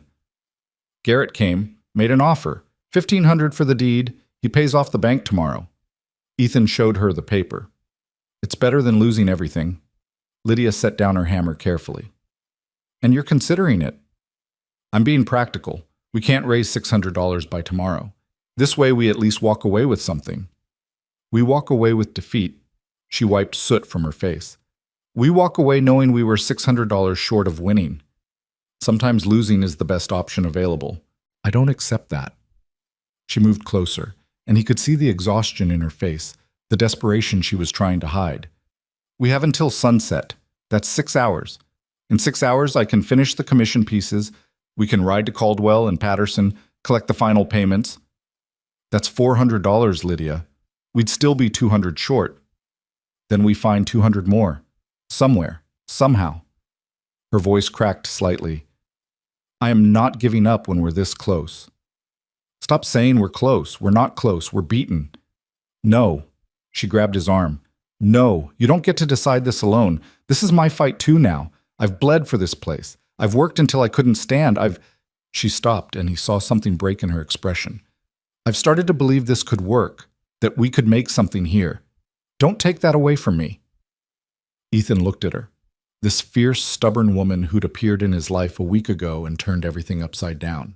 Who'd saved his ranch through sheer force of will and skill. Who was standing in front of him now, asking him to believe in something he'd stopped believing in. All right, he said quietly. We try. 6 more hours. We give it everything we have. Relief flooded her face. Thank you. But Lydia, if we can't do it, if sunset comes and we're still short, I'm taking Garrett's offer. Agreed? She hesitated, then nodded. Agreed. They worked with frantic urgency. Lydia finished the last details on Caldwell's gate sections, polished Patterson's fireplace screen until it gleamed. Ethan hitched fresh horses to the wagon, loaded the pieces carefully. By 2 o'clock, they were racing toward Silverton. The afternoon was clear and cold, perfect conditions for travel. They pushed the horses harder than they should have, desperation overriding caution. Every minute mattered now. Silverton appeared and they went straight to Caldwell's new house on the hill. It was massive, still under construction but already impressive. Caldwell himself was there, overseeing work. Miss Brooks, he said, surprised. I wasn't expecting the pieces until next week. Circumstances require early delivery. Lydia climbed down from the wagon. The work is complete. I'm hoping we can settle the account today. They unloaded the gate sections, set them up for inspection. Caldwell examined them carefully, testing the joints, running his hands over the metalwork. The silence stretched out, agonizing. Finally, he nodded. Exceptional work. Better than I expected, honestly. He looked at Lydia with new respect. You have real talent, Miss Brooks. I'll recommend you to everyone I know. Thank you. About the payment, of course. He pulled out a wallet, counted out bills. $200, as agreed for the balance. Plus, I'm adding a $50 bonus. Work this good deserves recognition. $250. Ethan felt a surge of hope. They were at $3,468 now, just under $400 short. Patterson's house was on the other side of town. They raced there, unloaded the fireplace screen. Patterson inspected it with the same thoroughness, nodded his approval. "You've earned the full commission," he said. $200. He paused. "And I've decided to move forward with the larger project, the full ironwork for the house. I'd like to hire you exclusively for it, starting in spring. We can discuss terms later, but I'm willing to pay a deposit now to secure your commitment. Say $300? $300 more. Ethan did the math quickly. Combined with Patterson's payment for the screen, that was $500. Added to what they already had, they'd have $3,968. They'd have enough. Barely, but enough. "We accept," Lydia said, her voice carefully controlled. "Thank you, Mr. Patterson." They left Silverton as the sun was touching the western mountains, racing against the light. The money was secured in Ethan's coat, and for the first time in days, he allowed himself to feel something like hope. "We did it," he said. "We actually have enough." Lydia didn't respond immediately. When Ethan looked at her, he saw tears on her face, silent and steady. She wasn't sobbing, wasn't making any sound, just crying quietly as the wagon rolled through the winter evening. "Hey," he said softly, "we won. It's over." "I know." She wiped at her face with the back of her hand. I didn't think we could. I kept telling myself we could, kept pushing, but I didn't actually believe it until just now." Ethan reached over, took her hand. She squeezed back hard, and they rode the rest of the way like that, hands clasped, the money safe in his pocket, the sunset painting everything gold. They reached the ranch as full dark was settling. The place looked different somehow, less desolate. Or maybe Ethan was just seeing it differently, knowing it would still be his tomorrow.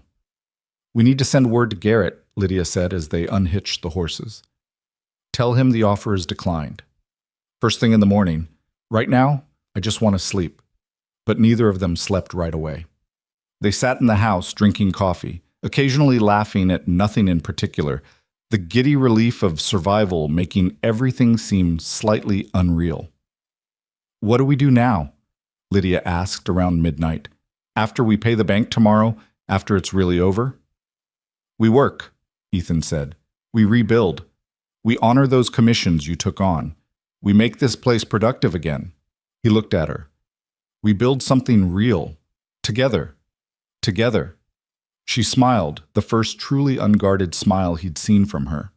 "I like the sound of that." They finally went to bed as the clock was striking 1, exhausted but peaceful. Tomorrow, they'd go to the bank. Tomorrow, they'd pay the debt and get the release papers.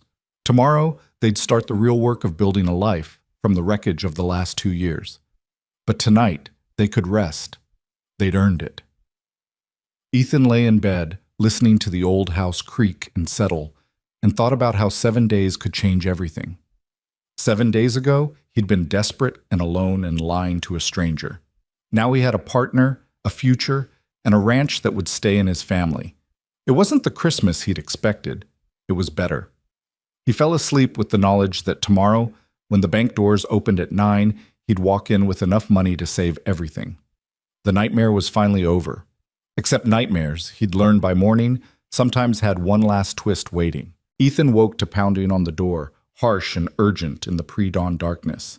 He jerked upright, disoriented, his heart already racing before his mind fully caught up. The pounding came again, louder. He grabbed his pants, pulled them on as he stumbled downstairs. Through the window, he could see a lantern bobbing in the yard, a horse tied to the porch rail. The pounding came a third time. "I'm coming," he shouted, fumbling with the door latch. Thomas Morrison stood on the porch, his face grim in the lamplight. Behind him, the sky was just beginning to lighten, that pale gray that came before dawn. "Thomas? What's wrong?" "The bank." Morrison was breathing hard, like he'd ridden fast. "It burned last night. The whole building." The words didn't make sense. Ethan stared at him, trying to process. "What?" Fire started around midnight. By the time anyone noticed, the whole interior was engulfed. They got it out eventually, but the damage... Morrison shook his head. "Everything inside is gone, Ethan. Records, cash reserves, everything." The floor seemed to tilt under Ethan's feet. He gripped the door frame. "The loan records?" "Gone. All the paper records burned." Morrison's expression was sympathetic but firm. Dawson's already talking about reconstructing accounts from memory and correspondence, but that'll take weeks, maybe months. And in the meantime, the foreclosure still happens today. Ethan finished the thought, his voice hollow. Even though I have the money to pay it. I'm sorry, I thought you should know as soon as possible. Footsteps on the stairs. Lydia appeared, wrapped in a shawl, her hair loose around her shoulders. What's happening? The bank burned, Ethan said flatly. Last night. All the records are gone. He watched her face go through the same sequence his had. Confusion, comprehension, horror. She sat down hard on the bottom step. Morrison shifted uncomfortably. I should go. I just wanted to warn you. Dawson will probably come out here later today to discuss options. Options? Ethan laughed bitterly. What options? I can't pay a debt that doesn't officially exist anymore. I don't know, son. I'm sorry. Morrison touched his hat. If there's anything I can do, there's nothing anyone can do. But thank you for coming. Morrison left, and Ethan closed the door. He stood there for a moment, his hand still on the latch, trying to make sense of what had just happened. They'd done everything right, worked themselves to exhaustion, raised the money, beaten impossible odds. And now a fire, random chance, cruel timing, had undone it all. This can't be happening, Lydia said quietly. After everything, this can't be how it ends. Ethan turned to look at her. She was still sitting on the stairs, her face pale in the growing light. She looked smaller somehow, defeated in a way she hadn't been even when they were $600 short. Maybe it's a sign, he said. Maybe we were never supposed to save this place. Don't say that. Why not? It's true. We've been fighting fate for a week, and fate keeps pushing back harder. He moved to the window, looked out at the ranch. Maybe Garrett was right. Maybe it's time to accept defeat and move on. No. Lydia stood, and there was steel in her voice despite the exhaustion. No, we have the money. We earned it honestly. That has to count for something. It counts for nothing if there's no official record of the debt. Then we create one. We go to Dawson, we show him the money, we get him to acknowledge. Acknowledge what? That I owe a debt that his records can't prove? That I'm trying to pay something that might not even legally exist anymore? Ethan shook his head. He's a banker. He'll follow procedure. And procedure says without records, there's no debt to pay. Then we fight the procedure. With what? We're not lawyers. We don't have influence or connections. We're just two people trying to save a failing ranch in the middle of nowhere. Lydia crossed the room to stand in front of him. We're two people who raised $3,000 in 1 week through skill and determination. We're two people who didn't quit when everyone said we should. Don't you dare give up now, Ethan Hale. Not after I've... She stopped, her voice catching. Not after we've come this far together. He wanted to believe her, wanted to think there was still a way forward, but he was so tired of fighting, so exhausted from a week of constant crisis and impossible deadlines. What do you suggest? He asked quietly. We go to town. We talk to Dawson. We find out exactly what the situation is before we make any decisions. She was already moving toward the stairs. Get dressed. We're not doing this in our night clothes. They rode into town as the sun was rising, painting the frozen landscape in shades of gold and pink. Under different circumstances, it might have been beautiful. Today, it just felt like mockery. The bank building stood at the corner of Main Street, and the damage was immediately visible. The exterior walls were still standing, but the windows were blown out, smoke stains streaking up the brick. The smell of burned wood hung thick in the air. A small crowd had gathered, townspeople staring at the ruins with the morbid curiosity that disaster always attracted. Dawson stood in front of the building, talking to the sheriff. He looked like he'd aged 10 years overnight, his face drawn and gray. He saw Ethan and Lydia approaching and excused himself. Mr. Hale. Miss Brooks? His voice was weary. I suppose you've heard. Morrison came to the ranch this morning, Ethan said. Told us everything burned. Not everything. The vault survived. It's fireproof. The cash reserves are safe, and some of the more important documents were inside. But most of the loan records, the ledgers, the correspondence, he gestured at the ruined building. Gone. What about my loan? Ethan asked, even though he already knew the answer. Your file was in the main office. I had it out yesterday, was reviewing it after you left. Dawson rubbed his eyes. It burned with everything else. But you remember the details. The amount, the terms, the deadline. I remember some of it, but memory isn't legally sufficient for a transaction of this size. I'd need documentation, the original loan agreement, payment history, correspondence. Without those, I can't officially process a payment. Lydia stepped forward. But the debt still exists, correct? Just because the record's burned doesn't mean Mr. Hale suddenly doesn't owe the money. Legally, that's complicated. Dawson looked uncomfortable. Without documentation, it's difficult to prove the exact terms of the debt. The amount, the interest rate, the foreclosure date, all of that was in the file. You told us yesterday the total was $3,847.52, Ethan said. We have that amount. We're here to pay it. And I appreciate that, but I can't accept payment on a debt I can't officially verify. Dawson's voice was pained. I'm sorry, but I have to follow bank regulations. I'm already in trouble with the head office over this fire. If I accept payments without proper documentation, I could lose my position. So what happens? Lydia asked. The foreclosure just proceeds as planned? That's the problem. Without the original foreclosure notice, without the loan documents, I can't legally foreclose either. Dawson looked between them. As it stands, there's no official record that Mr. Hale owes this bank anything, which means the property remains in his name until we can reconstruct the documentation. Ethan felt something shift in his chest. How long would that take? Months, possibly. I'd need to contact the head office, search for copies of correspondence, try to rebuild the file from fragments. And even then, there might be disputes about terms, amounts, dates. Dawson hesitated. In theory, you could argue the debt no longer exists. Without documentation, it would be difficult for the bank to prove otherwise. The implication hung in the air. Ethan could walk away right now, claim the debt was erased by the fire, and there would be no legal proof otherwise. The ranch would be his, free and clear, at least until the bank could rebuild its case. It would be dishonest. It would be taking advantage of a disaster. But it would also solve everything. No, Lydia said suddenly. Ethan looked at her, surprised. What? No, we're not doing that. She turned to Dawson. We owe the money. The fire doesn't change that. What do we need to do to pay it properly? Dawson seemed taken aback by the question. Miss Brooks, I'm not sure you understand. This is an opportunity. I understand perfectly. We owe a debt. We have the money to pay it. We're not going to build our future on a technicality that's morally wrong. Her voice was firm. Now, what do we need to do?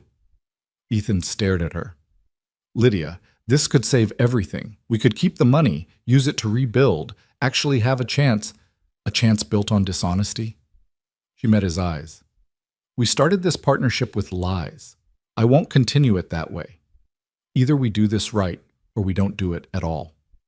Something in her expression reminded Ethan of that first night, when she'd demanded truth instead of pretty lies, when she'd agreed to stay only if he promised no more deception. He'd made that promise, and she was right. They couldn't build anything real on another lie, even a convenient one. All right, he said quietly. We do it right. Dawson looked between them like they were crazy. You're sure? Because once I start the reconstruction process, you're locked in. You can't change your mind later. We're sure, Lydia said. Tell us what you need. I'll need a sworn statement from both of you about the terms of the loan as you understand them. Amounts, dates, everything you remember. Dawson was already thinking, shifting into business mode. I'll compare that against what I remember and what fragments I can find. It won't be perfect, but it should be enough to satisfy the head office. And the foreclosure deadline? Ethan asked. Suspended until we can verify the documentation, which means you have time. Dawson managed a tired smile. Ironic, isn't it? You've been racing a deadline for months, and now the fire has given you the one thing you needed most, more time. They spent the next 2 hours in the sheriff's office, giving their statements. Ethan recounted every detail he could remember, the original loan amount, his father's death, the payment notices, the accumulating interest. Lydia added what she knew from their conversations. Dawson took notes, asked clarifying questions, slowly building a new record from memory and testimony. By mid-morning, they had something that resembled official documentation. It wasn't perfect, but it was enough to work with. "I'll send this to the head office today," Dawson said. "Start the reconstruction process officially. In the meantime, the foreclosure is on hold. The property remains in your name, Mr. Hale." "And the payment?" Lydia asked. "I can't accept it yet. Not until the documentation is verified and approved." Dawson saw their expressions. "I know it's frustrating, but it's the only way to do this properly. Once everything is confirmed, you can make the payment and clear the debt completely." They left the sheriff's office into bright December morning. The 29th had arrived, the deadline that had haunted Ethan for months, and somehow they were still standing.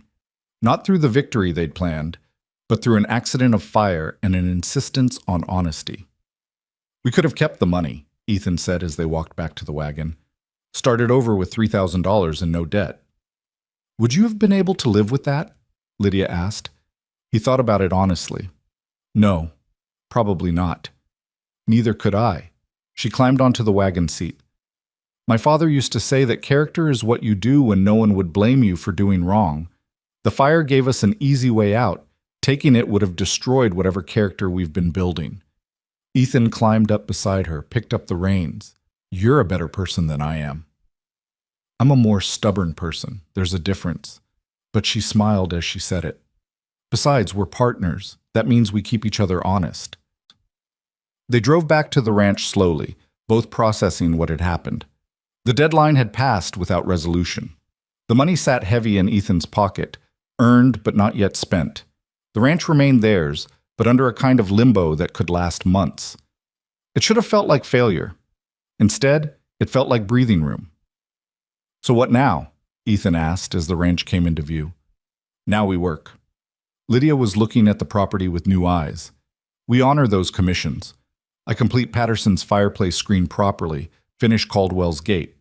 We use the deposit money to buy supplies, fix what's broken, prepare for spring planting." "And the bank?" "Will sort itself out eventually. When they do, we pay what we owe and move forward." She glanced at him. "In the meantime, we build something real, something worth saving." The next weeks passed in a strange kind of peace. The pressure of the deadline was gone, lifted by disaster and suspended by bureaucracy. Ethan worked on repairing the ranch, fixing fences, patching the barn roof, preparing equipment for spring. Lydia worked in the forge, completing commission pieces with the same relentless skill that had saved them. Word spread about her work. More orders came in, small at first, then larger. A rancher wanted custom hinges for a new barn. A shopkeeper in town commissioned a decorative sign.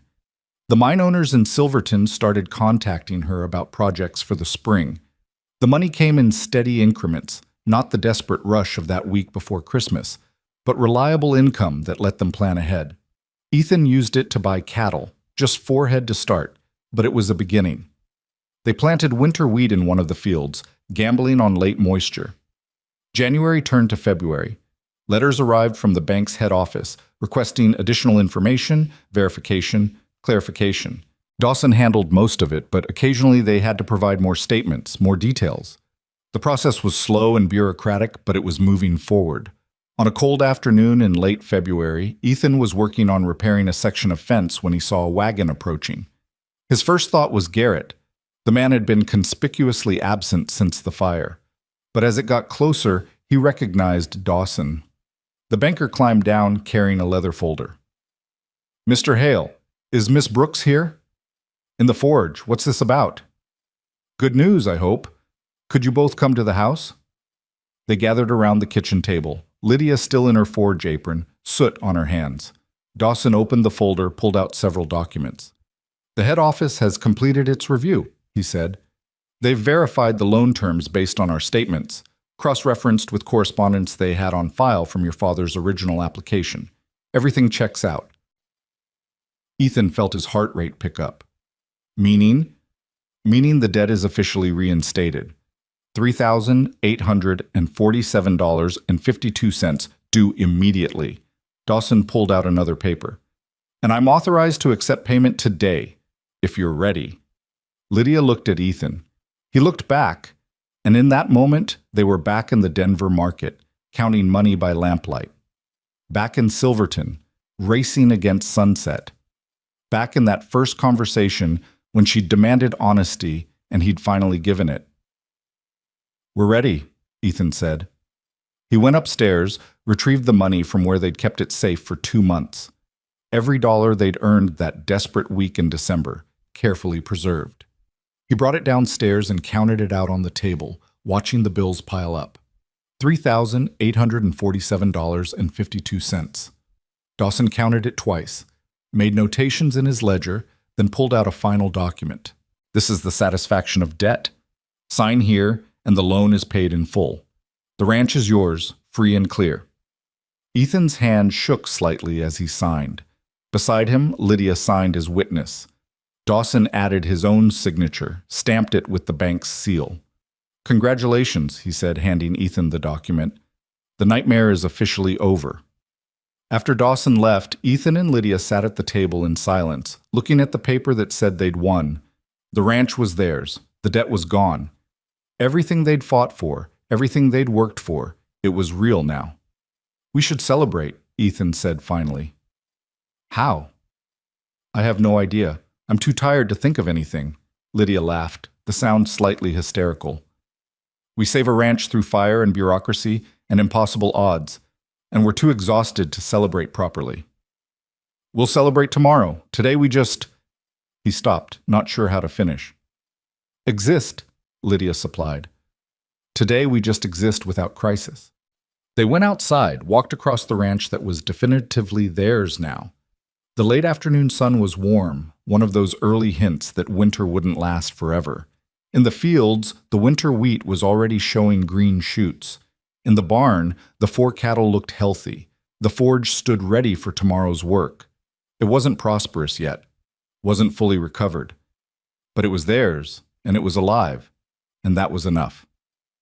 "I've been thinking," Lydia said as they reached the far fence line, "about the original arrangement, the advertisement you placed." Ethan felt tension creep into his shoulders. "What about it?" "You were seeking a wife. I came here expecting that partnership, but we've spent 3 months working together, and we've never actually discussed—" She paused. "What we are to each other." "Does it need a label?" "Eventually, yes." She turned to face him. "I'm not asking for promises or commitments right now, but I need to know if this is temporary or if you see a future where we're more than just business partners." Ethan thought about the past 3 months.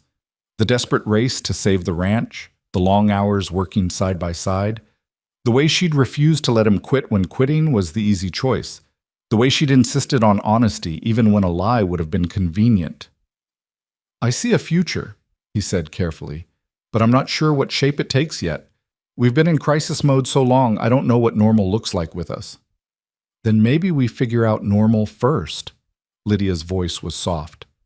"Build our partnership on solid ground before we try to build anything more."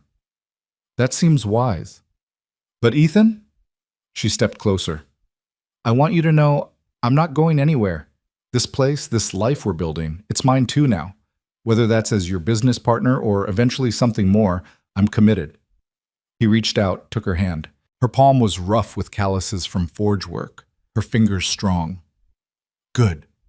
Because I don't think I could do this without you." "You probably could. You're more capable than you think." "Maybe. But I wouldn't want to." He squeezed her hand gently.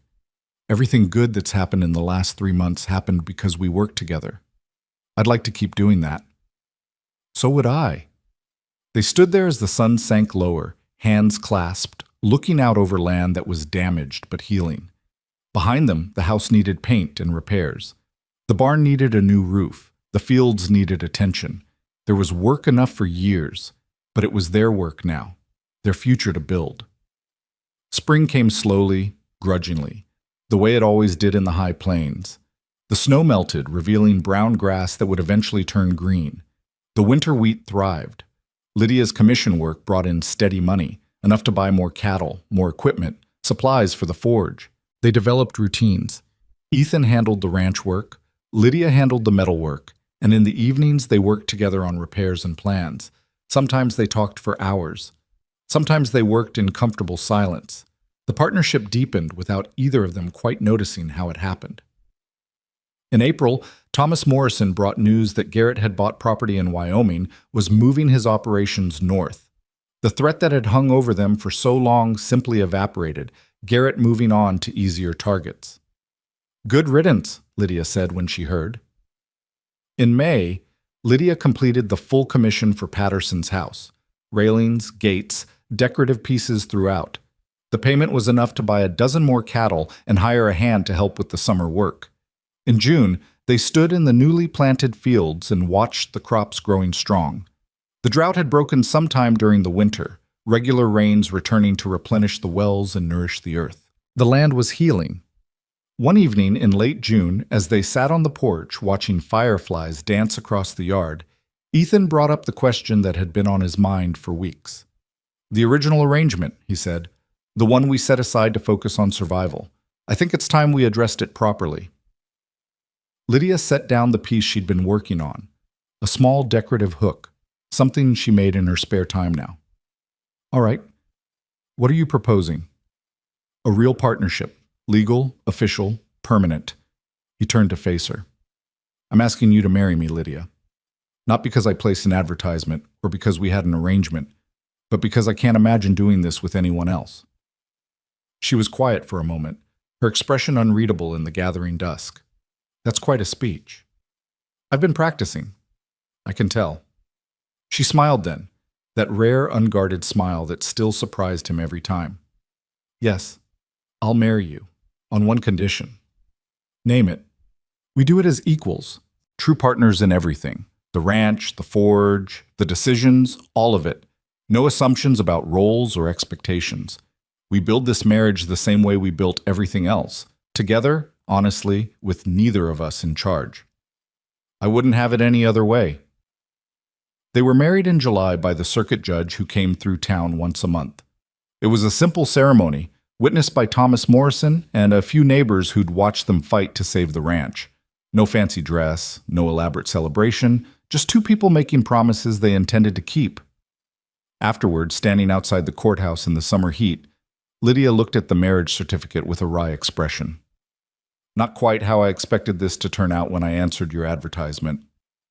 "Better or worse?" Ethan asked. "Different, harder, more real." She folded the paper carefully. "Better." They drove back to the ranch as the sun was setting, painting the sky in shades of orange and gold. The fields were green and productive.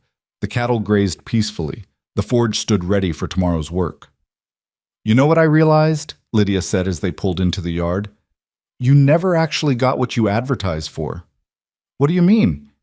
"Your advertisement promised the woman a stable future and established homestead. You didn't provide that. The ranch was dying when I arrived. Instead, I got crisis and chaos and the hardest work of my life." Ethan winced. "When you put it that way..." "I'm not complaining." She climbed down from the wagon. "I'm just pointing out that sometimes what we need is different from what we think we want. You thought you needed a wife to save the ranch. What you actually needed was a partner who wouldn't let you give up." "And what did you need?" She thought about it, looking around at the ranch they'd saved together. "I needed to prove I could build something that mattered, that my skills had value beyond what people assumed a woman could do. I needed to fight for something and win." She looked at him. "I needed you to trust me enough to let me try." They stood in the yard as darkness settled, the summer night warm around them. Inside the house, lamps glowed. In the barn, the horses shifted and settled. Everything was quiet, peaceful, finally stable. "We should go in," Ethan said. "Early start tomorrow." "There's always an early start tomorrow." "True, but now we're doing it together, legally," Lydia laughed. "Such a romantic." "You knew what you were getting." "I did." She took his hand. "And I'd do it all again. Every desperate moment, every impossible deadline, every time we almost lost everything. I'd do it all again." "Even the lies at the beginning?" "Even those. Because they led here." She squeezed his hand. "Come on, husband. Let's go see what the rest of our lives looks like." They walked into the house together, closing the door on the past and opening it to whatever future they'd build. The ranch would have good years and bad years. There would be droughts and debts, crises and challenges. But they'd face them together, Two people who'd learned that the strongest foundations were built from honesty, hard work, and the refusal to quit when quitting seemed like the only option. Outside, the stars came out above the plains. The wind blew across healing fields. And in a house that had nearly been lost, two people began their real partnership. Not the one they'd planned, but the one they'd forged through fire and determination and desperate faith in each other. It was enough. It was more than enough. It was everything.